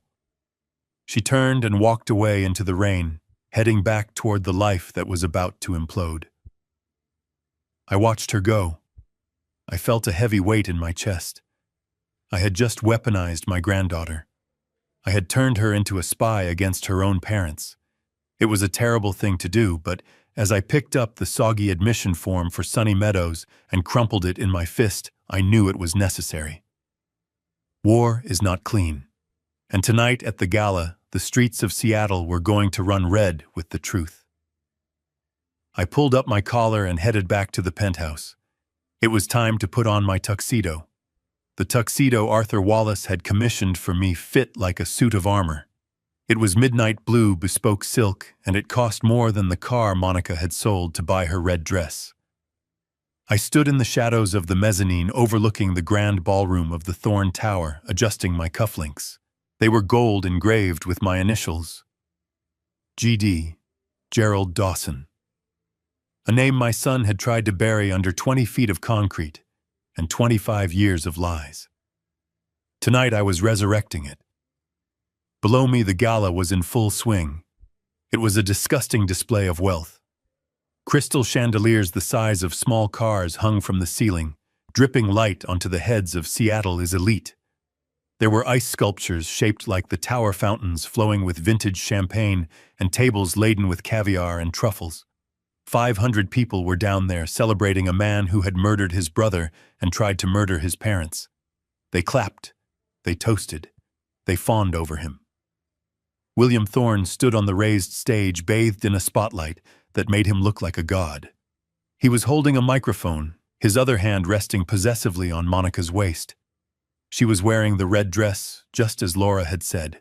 It was a vibrant blood-red strapless and tight cut to show off the body she maintained with my money. She was smiling that practiced, radiant smile, waving to the investors and politicians who had made them untouchable. I tapped the earpiece hidden in my ear canal. "Are we ready, Arthur?" Arthur's voice came back clear and steady from the control van parked 3 blocks away. "We are green, Jerry." The keylogger Laura installed gave us the back door to his private cloud server. You were right. He kept it. He kept a digital copy of the security footage from the gas station near the gorge, a trophy, a reminder of how smart he thinks he is. We have bypassed the ballroom AV system. We own the screens. We own the audio. Just say the word. I looked down at my son. He was raising a glass for a toast. The room went silent. "Thank you all for coming," he said, his voice booming through the state-of-the-art sound system. "Tonight isn't just about a building. It is about a legacy. It is about rising from nothing. When I came to this city 25 years ago, I had nothing but a dream and the change in my pocket. I left a difficult past behind. I lost family. But I learned that you cannot let the past define you. You have to bury it and build something new on top of it." The crowd murmured their approval. He was so good at it. The humble billionaire, the survivor. He turned to Monica. "And I couldn't have done it without my partner. Monica, you have been my rock. You believed in me when no one else did." He kissed her. A flash of cameras erupted like a strobe light. It was the perfect picture of the American dream. Now I whispered, "Burn it down." The lights in the ballroom flickered. Once, twice. Then they died completely, plunging the room into darkness. A collective gasp rose from the crowd, followed by nervous laughter. William's voice cut through the dark, annoyed but controlled. Just a minor technical glitch, folks. We have too much power running to the stage. Give us a second. But the lights didn't come back on. Instead, the massive LED screen behind the stage, the one that had been displaying the soaring stock charts of Thorne Enterprises, flickered to life. It didn't show a graph. It didn't show the logo. It showed a timestamp. October 14th, 1999. 11:42 p.m. The video was grainy black and white footage from an old security camera, but the image was unmistakable. It showed the edge of a familiar gorge, a lover's lane spot near our old town. A car pulled into the frame. My car. The sedan that police had told me went off the road. The car stopped. The driver door opened. A young man stepped out. Even in the grain, the way he moved was familiar. It was Brandon. He was 25 years younger, but it was him. He walked around to the passenger side and opened the door. A woman got out. Monica. A hush fell over the ballroom, the kind of silence that feels heavy like the air before a tornado. On the screen, young Brandon and young Monica walked to the back of the car. They didn't look sad. They didn't look like people in the middle of a tragedy. They were laughing. Monica lit a cigarette. Brandon leaned against the trunk and kissed her. Then they got to work. They put the car in neutral. They positioned themselves behind the bumper. And they pushed. The car rolled slowly toward the edge of the ravine. As it tipped over the ledge, disappearing into the darkness below, Brandon threw his hands in the air in a gesture of victory. He hugged Monica, spinning her around. Then they turned and walked away, hand in hand, disappearing into the night. The video froze on that final frame, the timestamp blinking. For 10 seconds, nobody breathed. The cognitive dissonance in the room was palpable. They were looking at the man on stage, the titan of industry, and they were looking at the boy on the screen, committing insurance fraud and faking his own death. Then the murmurs started, a low rumble that grew into a roar. "What is this?" William shouted, his voice cracking. "Turn it off! Cut the feed! Security!" He waved frantically at the sound booth at the back of the room. But the technicians were helpless. Arthur had locked them out. The screen remained frozen, a giant glowing accusation. Monica pulled away from him, stepping back, her hands covering her mouth. She looked at the screen, then at the crowd, her eyes wide with terror. She knew exactly what that video meant. It meant the statute of limitations might be up for the fraud, but the public court of opinion had no expiration date. "It is a deep fake," William screamed into the microphone, his composure shattering. "It is AI generated. Someone is hacking us. This is corporate sabotage. Don't believe what you are seeing." He was desperate, sweating under the emergency lights that had just kicked on. He looked like a trapped animal. "Arthur," I said. "Cut his mic." The sound of William shouting suddenly vanished. He was mouthing words, screaming into the dead microphone, but no sound came out. He tapped it furiously. He looked around, wild-eyed. Then I spoke. I was wearing a headset microphone synced to the ballroom SPA system. My voice, deep and gravelly, boomed from every speaker in the room, drowning out the confusion. "It is not a deepfake, Brandon." The sound of my voice hit him like a physical blow. He froze. He stopped tapping the mic. He looked up, scanning the darkness of the balcony, scanning the crowd. He knew that voice. It was the voice that had read him bedtime stories. The voice that had taught him to ride a bike. "Who is that?" he screamed, his voice thin without amplification. "Who is doing this?" I walked out of the shadows of the mezzanine and started down the grand staircase. The spotlight operator, confused and following instinct, swung the light from the stage to me. I was illuminated in a circle of white light. The tuxedo, the black hair, the face of a man who had come back from the dead. "Hello, son," I said, my voice echoing through the hall. The crowd turned. 500 heads swiveled to look at me.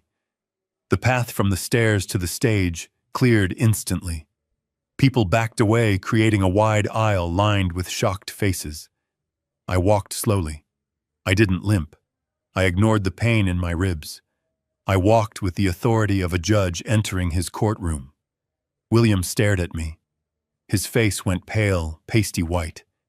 He looked like he was seeing a ghost. "Jerry," he whispered. The word was not amplified, but in the silent room it was loud enough. I reached the bottom of the stairs and stepped onto the main floor. I kept walking, my eyes locked on his. "You missed a spot, Brandon," I said, my voice booming. "You thought you buried the past. You thought you threw me away in that alley like a bag of garbage. But you forgot one thing. Garbage doesn't have a memory. A father does." Monica let out a sob. "It is him," she shrieked. "Oh my God, William, it is him!" She grabbed William's arm, digging her nails into his expensive suit. "Do something. Get him out of here." William shook her off. He was trembling. His eyes darted around the room looking for his security team, looking for an exit, looking for a way to spin this. But there was no spin. The video was still frozen behind him. The resemblance between the boy on the screen and the man on stage was undeniable. And the resemblance between the man on stage and the old man walking toward him was undeniable. "Security!" William roared, finding his voice again. "Get this man out of here. He is mentally unstable. He is a stalker." The two guards from the alley, the same ones who had broken my ribs, started to move toward me from the side of the stage. They looked uncertain. This wasn't a homeless man in a jumpsuit anymore. This was a man in a tuxedo commanding the room. "I wouldn't do that, gentlemen," I said calmly, not breaking stride. As the guards stepped onto the floor, the main doors at the back of the ballroom burst open. "Federal agents. Nobody move." A dozen agents in FBI windbreakers swarmed into the room, guns drawn. They fanned out, securing the exits, blocking the stage. The crowd screamed and scattered. The security guards froze, putting their hands up. I didn't stop walking. I walked right up to the edge of the stage. I was 5 feet away from my son. I could see the sweat beading on his upper lip. I could see the terror in his eyes. "You told them I was dead," I said. "You told them I was senile. You told them I was dangerous." I climbed the stairs to the stage. William backed away until he hit the podium. Monica was cowering behind him, weeping into her hands. "But here I am," I said, standing next to him. "I am alive. I am sane. And I am the most dangerous thing you have ever met, because I know who you really are." I turned to the crowd. The FBI agents were holding their positions, letting this play out. Arthur had arranged that too. He had given them the bigger fish, the money laundering evidence, on the condition that I got my moment. "Ladies and gentlemen," I said into my headset, "the man you know as William Thorne does not exist. He is a fiction, a ghost story invented by a coward who killed his own brother and abandoned his parents for an insurance check." Murmurs of shock rippled through the room. "His name is Brandon Dawson," I continued, "and 25 years ago he pushed his brother Richard off a cliff because he wanted more. And 3 days ago he tried to do the same to me." "Lies," William screamed, lunging at me. "It is all lies. He is crazy." He grabbed for my throat. But he was slow and desperate. I didn't even have to hit him. I just stepped aside. He stumbled, crashing into the podium. The FBI agents moved in. "Brandon Dawson, put your hands behind your back." William scrambled up, looking wild. "My name is William Thorne. I am a billionaire. You cannot touch me. I have lawyers. I have money." I looked at him. I smiled a cold, hard smile. "About that money," I said. I pointed to the screen. The image of the car disappeared. It was replaced by a bank transaction log. It showed a transfer. "Sentinel Trust to Seattle Children's Hospital. Amount $200 million. Status completed. William stared at the screen. He blinked. He read it again. "What is this?" he whispered. "Where is my money? It is gone," I said. "I donated it. In memory of Richard Dawson." "No," he wailed. "No, no, no. That is my money. That is everything. It was never yours," I said. "It was stolen, and now it is doing some good." He fell to his knees. He looked at his hands, then at me. The arrogance was gone. The king was dead. All that was left was a greedy little boy who had lost his toy. Monica screamed a high, piercing sound as an agent cuffed her wrists. "You did this," she spat at me as they dragged her past. "You ruined everything." "I didn't ruin anything, Monica," I said. I just turned on the lights. William looked up at me as they pulled him to his feet. Tears were streaming down his face, mixing with the sweat. "Dad," he pleaded. "Dad, please. Tell them it is a mistake. I am your son." I looked at him. I looked at the scar on his chin, the one I had stitched with my own hands. I felt a pang of grief for the boy he used to be, but it was quickly buried by the memory of the cold soup, the basement, and the order to kill me. "My son died 25 years ago," I said, my voice flat. "You are just a stranger with his face." The agents hauled him away. The crowd watched in stunned silence. I stood alone on the stage under the spotlight. I took the earpiece out. I took a deep breath. My ribs hurt, but for the first time in a very long time I could breathe. The silence in the ballroom was broken by a sound that made my skin crawl. It was laughter.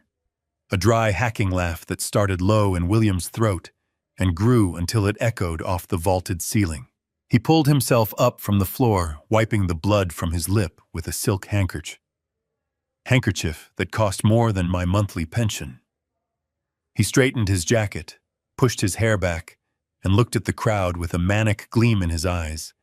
He pointed a shaking finger at the frozen image of the young man pushing the car off the cliff. "Is that it?" he sneered, his voice regaining some of its old arrogance. "Is that your smoking gun, Jerry? A grainy tape from 1999. You are pathetic. You really are just a senile old man who does not understand how the world works." He turned to the FBI agents who were holding their position by the stage. "Officers, do you know what the statute of limitations is for insurance fraud in this state? It is 7 years. Do you know what the statute is for wrongful death or manslaughter when there is no body and no forensic evidence? It is complicated. But after 25 years, good luck getting a jury to convict a billionaire pillar of the community based on a blurry videotape found on a hacked server." He walked to the edge of the stage, spreading his arms wide, addressing the room like a preacher. "This is history," he shouted. "Ancient history. Even if that is me on that screen, and I am not saying it is, you cannot touch me. I am William Thorne. I built this city. I employ half the people in this room. You think a ghost story is going to bring me down?" He turned back to me, his eyes full of hate. "You missed your window, Dad. You should have stayed dead. You cannot prosecute me. I am untouchable." Monica stood up, brushing off her dress. She saw the confidence returning to her husband, and she latched onto it like a lifeline. She pointed at me. "He is right," she shrieked. "This is slander. We are going to sue you for everything. We are going to bury you in legal fees until you die in that gutter you crawled out of." For a moment, the crowd wavered. I could see the doubt creeping into their faces. Money has a gravity of its own. People want to be near it. They want to believe that the man who signs the checks is invincible. William saw it too. He smiled. It was the smile of a man who thinks he has just bluffed his way out of a hanging. "You are right, Brandon," I said, my voice calm, amplified by the speakers. "The statute of limitations on the fraud has expired. You might even beat the murder charge with a high-priced legal team. You are very good at manipulating the law." I reached into the inside pocket of my tuxedo. William flinched, thinking I was reaching for a weapon. But I only pulled out a thin tablet. "But I am not a lawyer," I said. I am a forensic accountant, and while the law has time limits, money does not. Money leaves a trail. It leaves footprints in the snow, and you left a very muddy path. I tapped the screen of the tablet. The image on the massive wall behind me changed. The video of the car crash vanished. In its place, a complex diagram appeared. It looked like a spider web of lines and boxes. At the center was a black box labeled Sentinel Trust. William stopped smiling. He squinted at the screen. You thought you were clever using the Sentinel Trust to wash your money, I said, walking closer to him. A blind trust registered in the Cook Islands with no named beneficiaries, only a bearer bond structure. It is the perfect vehicle for money laundering. You move the cash in, you move it out, and nobody knows who owns it. That is private financial data. William stammered. That is illegal to show. It would be illegal, I interrupted, if I didn't own it. The room went deadly silent. William looked at me, his face twisting in confusion. What are you talking about? He whispered. You made a mistake, son, I said. A technical error. When you set up the Sentinel Trust 20 years ago, you used a shell company as the trustee to add another layer of anonymity, a company called Blue Horizon Holdings. You forgot to pay the renewal fees on the business registration 3 months ago. It went dormant. I took a step forward, enjoying the way he shrank back. My friend Arthur Wallace found that dormant registration yesterday morning. He bought the shell company for $500. And because I now own the company that acts as the trustee for your trust fund, I legally have full administrative access to every asset held within it. I swiped the tablet screen again. A bank statement appeared. It was the account in the Cayman Islands, the one he had just transferred his war chest into. The balance shone in bright green numbers, $200 million. You tried to move your liquid assets tonight, I said. You thought you were hiding them in a Swiss vault. But because I control the trustee, I control the routing. You didn't send that money to yourself, Brandon. You sent it to me. No, he gasped. That is impossible. You cannot do that. Ooh, I just did, I said. I tapped the screen one more time. A transfer authorization window popped up. It was massive, projected 20 feet high for everyone to see. Sender Sentinel Trust, recipient Seattle Children's Hospital Foundation, amount $200 million. Memo in memory of the man you used to be. William lunged for me. He screamed a sound of pure animalistic loss. He didn't care about the murder charge. He didn't care about the fraud. But this was his money. This was his God. Don't you do it, he roared, clawing at the air. I pressed the button. Execute! On the big screen, a loading bar appeared. It filled in less than a second. A green checkmark flashed. Transfer complete. A collective gasp went through the room. $200 million had just vaporized from the accounts of William Thorne. Your phone, Brandon, I said. Check your phone. He fumbled in his pocket. His hands shaking so badly, he dropped the device twice. He picked it up. He stared at the screen. The notification was there. The balance alert. 0. It is gone, he whispered. It is all gone. Not just that, I said relentlessly. I am not done. Since I own the trustee company, I also have access to the liability clauses. Did you know that the Sentinel Trust has a clawback provision for debt coverage? I swiped the tablet again. A list of his creditors appeared. The banks that financed the tower. The private lenders. The construction unions. I just triggered the default clauses, I said. Every loan you have is now due immediately. The tower isn't yours anymore. The penthouse isn't yours. The car waiting outside isn't yours. Even the suit on your back is technically property of the creditors now. Monica fell to her knees. She grabbed the hem of my trousers. Jerry, please, she sobbed. We have nothing. We will be on the street. You cannot leave us with nothing. You left me with cold soup and a basement. Monica, I said, looking down at her without pity. You left me with a cut phone line and a bottle of pills. You wanted me to have nothing. I am just returning the favor. William was staring at his phone, tapping the screen frantically, as if he could undo the math. I am William Thorne, he mumbled. I am a billionaire. This is a glitch. This is a mistake. There is no William Thorne, I said. He was a fiction bought with stolen money. And now the check has bounced. The FBI agent in charge stepped forward. He had waited for this. He had let me strip the armor off the king before he moved in for the kill. Brandon Dawson, you are under arrest for federal wire fraud, money laundering, and the murder of Richard Dawson. Monica Dawson, you are under arrest for conspiracy and insurance fraud. Agents moved in, grabbing William by the arms. He didn't fight. He went limp. His eyes were vacant, fixed on the screen where his balance read 0. He looked small. Without the money, without the arrogance, he was just a middle-aged man who had wasted his life running from himself. Wait, he said as they handcuffed him. Wait. Dad. He looked at me. It was the first time he had looked at me with anything other than contempt in 25 years. Dad, fix it. You can fix it. You are an accountant. You can undo the transfer. Please, I will give you anything. I will give you the house. I will give you a room upstairs. Just get the money back. I looked at him. I saw the 10-year-old boy who cried when he fell off his bike, but that boy was gone. The thing standing in front of me was a hollow shell. I cannot fix you, Brandon, I said, my voice breaking.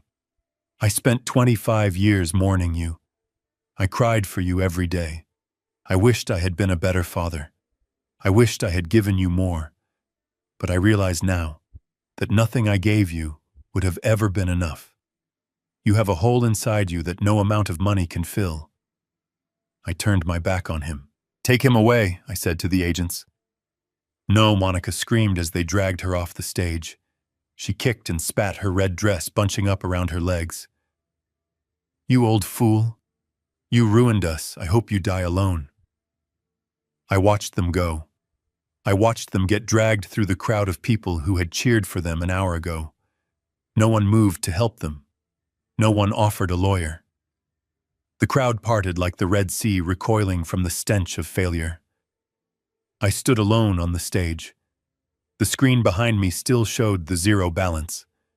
The room was silent save for the murmurs of shock.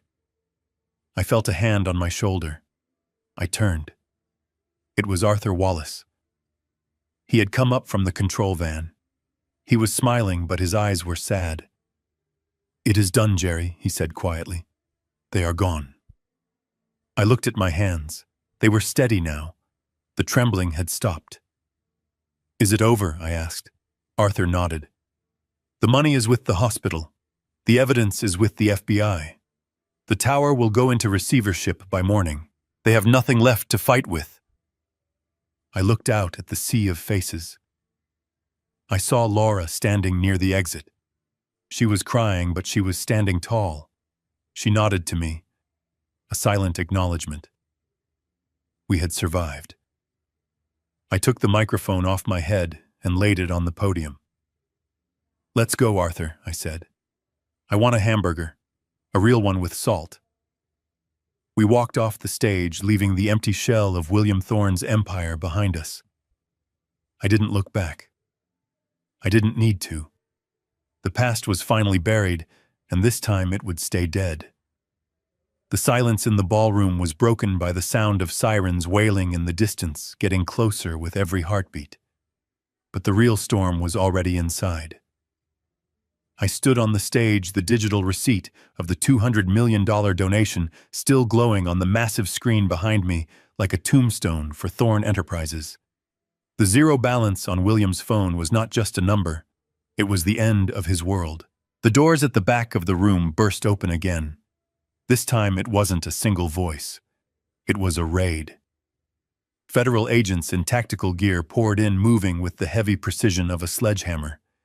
They didn't care about the champagne or the caviar. They fanned out, securing the perimeter their eyes locked on the man kneeling on the stage. "FBI, nobody move." The command echoed off the crystal chandeliers. The crowd, the elite of Seattle, who had been sipping champagne minutes ago, scattered like roaches when the lights come on. They pressed against the walls, desperate to distance themselves from the radioactive fallout of William Thorne. Brandon didn't run. He couldn't.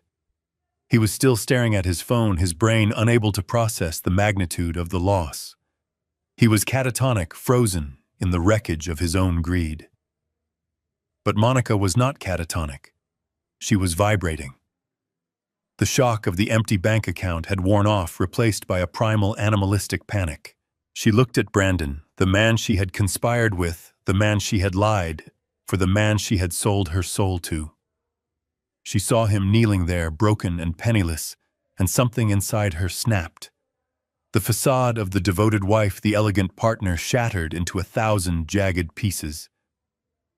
"You promised me," she screamed. It was a sound so raw it made the agents pause. She lunged at him.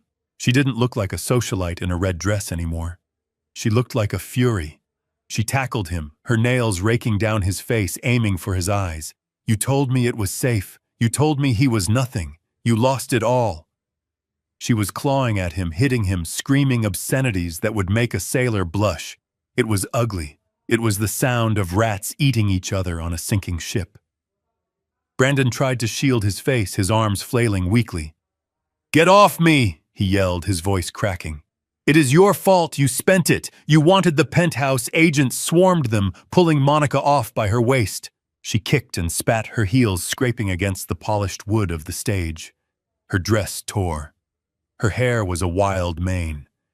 She pointed a shaking finger at him as they dragged her back. "He killed Richard," she shrieked, desperate to trade anyone for her own freedom. "He told me he did it." "I have the journals. I wrote it all down. I am a witness. I want a deal." Brandon stared at her, blood welling in deep scratches on his cheek. His eyes were wide with betrayal. The partnership of 25 years, the bond forged in blood and money, had dissolved in 30 seconds. "You witch," he spat. "You were there. You pushed the car." The agents slammed him to the deck, cuffing his hands behind his back. The metal clicked. The sound of finality. "Brandon Dawson, you are under arrest for money laundering, wire fraud, and the murder of Richard Dawson." He struggled against the weight of the agent on his back, turning his head to the side, his cheek pressed against the floorboards. His eyes found me. I hadn't moved. I was standing 5 feet away, watching the demolition of my family. "Dad!" he screamed. The word hit me in the chest. Dad. He hadn't called me that since he was 20, since before the gorge, since before he became William. "Dad, help me, look at what they are doing." The agents hauled him to his knees.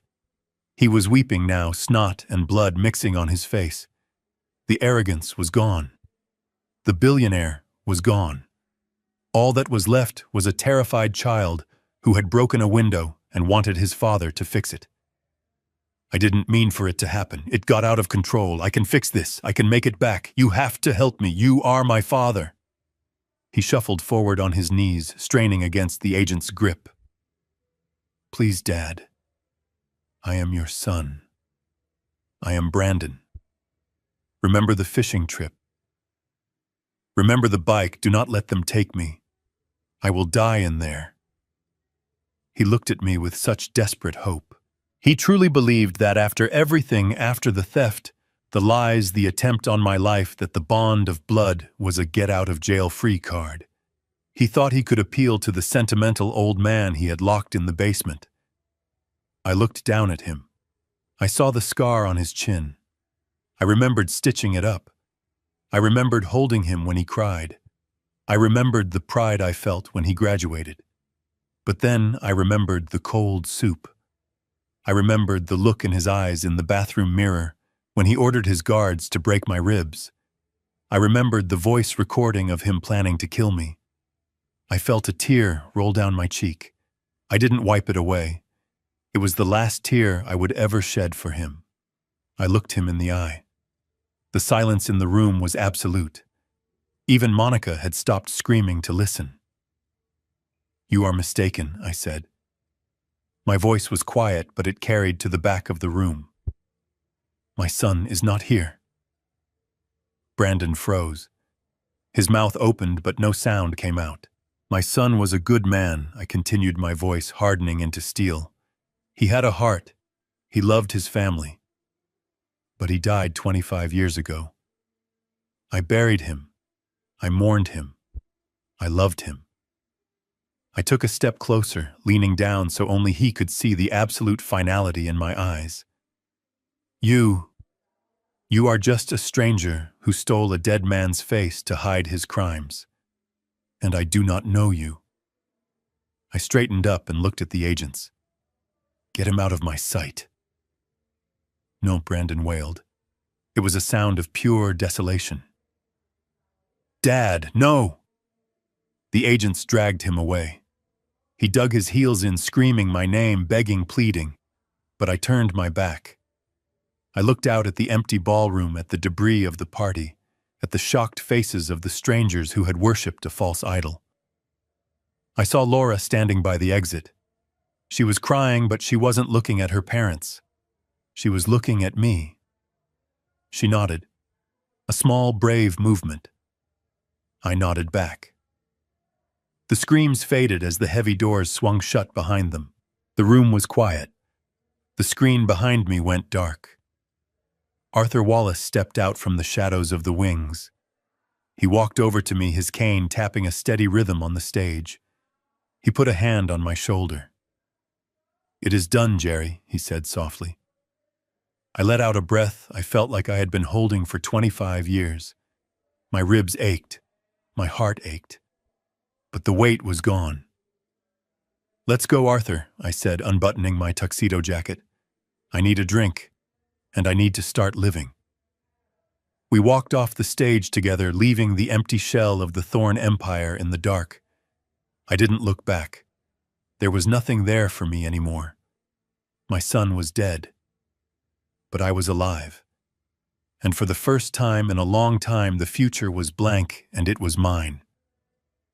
The Federal Detention Center in downtown Seattle was a concrete monolith that smelled of industrial cleaner and misery. It was a far cry from the penthouse suites and ballrooms my son was accustomed to. I sat in the visitor area on a metal stool that was bolted to the floor, waiting. The room was cold. My ribs still ached, a dull, throbbing reminder of the price I had paid to be here, but the pain felt distant now. It was the price of admission to the final show. When the heavy steel door buzzed open, Brandon walked in. He wasn't wearing his Italian suit.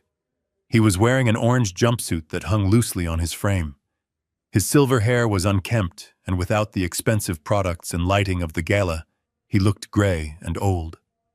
He shuffled toward the plexiglass divider, his hands cuffed and chained to his waist.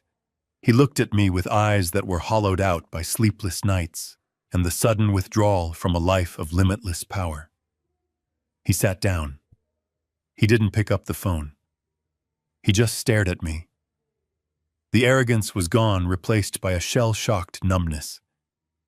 "Pick it up," I said, my voice calm. He hesitated, then reached out with a shaking hand and lifted the receiver. "Hello, Dad," he whispered. His voice was raspy. "Hello, Brandon." "I am not Brandon," he said, a spark of the old defiance flickering in his eyes. Brandon was weak.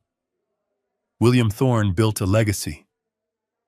"William Thorne is a federal inmate number 49206, I replied, "and he is looking at life without parole."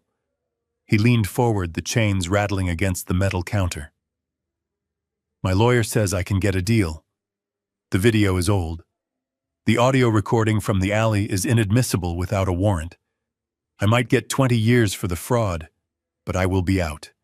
I will rebuild. I always do." I shook my head slowly. "You still do not get it. You think this is a negotiation. It is not. It is a foreclosure." I reached into my bag and pulled out a thin stack of documents. I pressed them against the glass so he could read the bold headings. This is a formal relinquishment of all claims to the Dawson family estate, including the house you tried to sell out from under me.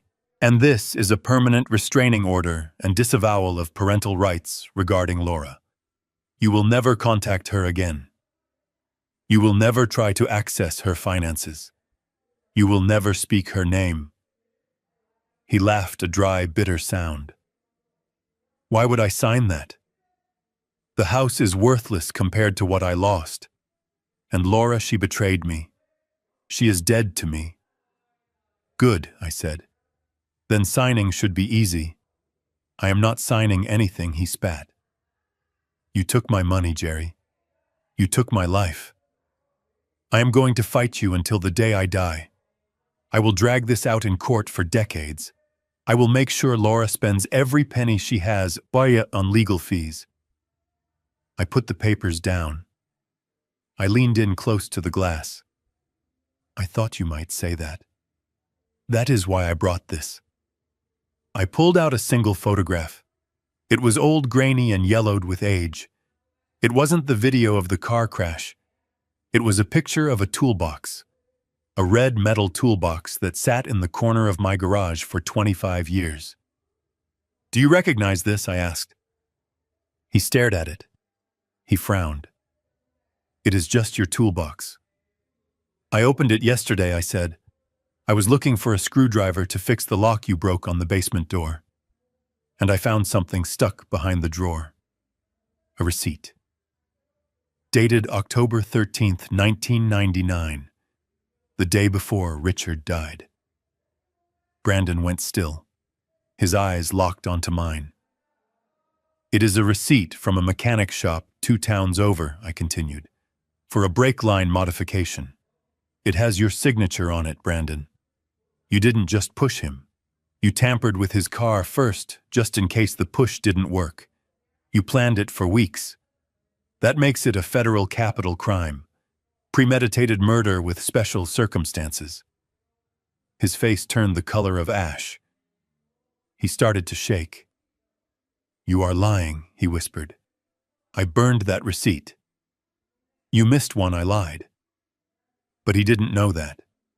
He was a man who had built a life on lies, and he assumed everyone else was just as deceitful. The fear in his eyes was real. He knew what that receipt meant. It meant the death penalty, or at best solitary confinement until he rotted. If you sign these papers, I said, pushing them against the glass again, I will lose this receipt. I will let the feds stick with the fraud and the manslaughter charges. You will still go to prison, but you might see the sky again before you die. If you don't sign, I walk out of here and hand this to the prosecutor. He looked at the photo. He looked at me. The last vestige of William Thorne, the titan of industry, evaporated. He was just a scared little boy in an orange suit. Give me the pen, he choked out. I slid the papers through the slot. He signed them, his hands trembling so hard he barely kept the pen on the line. He pushed them back. Monica was next. They brought her in 10 minutes later. She looked worse than him. Her roots were showing and her face was puffy from crying. When she saw the signed papers, she didn't argue. She didn't fight. She just looked at Brandon's signature and realized she was alone. She signed her name with a defeated scratch of the pen, giving up the house, giving up. Laura giving up the last threads of control she had over my life. It is over, Monica, I said as I packed the documents away. She looked at me, her eyes filled with a toxic mix of hatred and misery.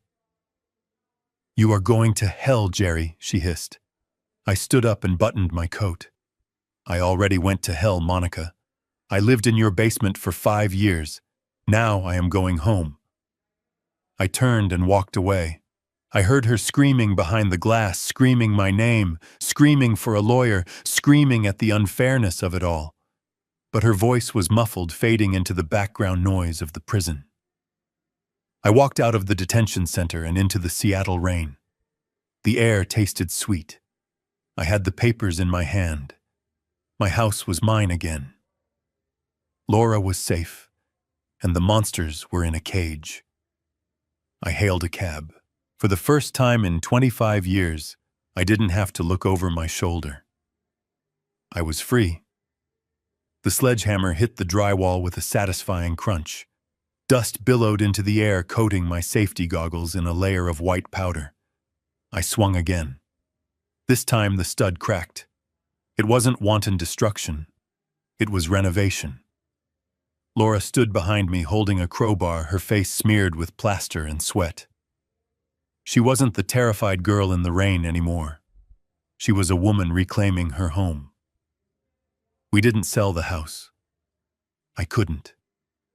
Despite the memories, despite the years of imprisonment in the basement, this was still the place where I had been happy once. It was the place where I had raised a son before he turned into a stranger. So we decided to scrub the ghosts out. We tore down the wall that separated the kitchen from the living room, letting the light flood in. We ripped up the carpets that smelled of Monica's perfume, and most importantly, we took the door off the basement hinges and burned it in the backyard fire pit. The basement isn't a prison anymore. It is an archive. 3 months have passed since the day William Thorne ceased to exist. In that time, Laura and I have been busy. We didn't keep the money, but Arthur Wallace made sure we kept enough of the legitimate assets from the clawback to fund our new venture. We turned the ground floor of my house into an office.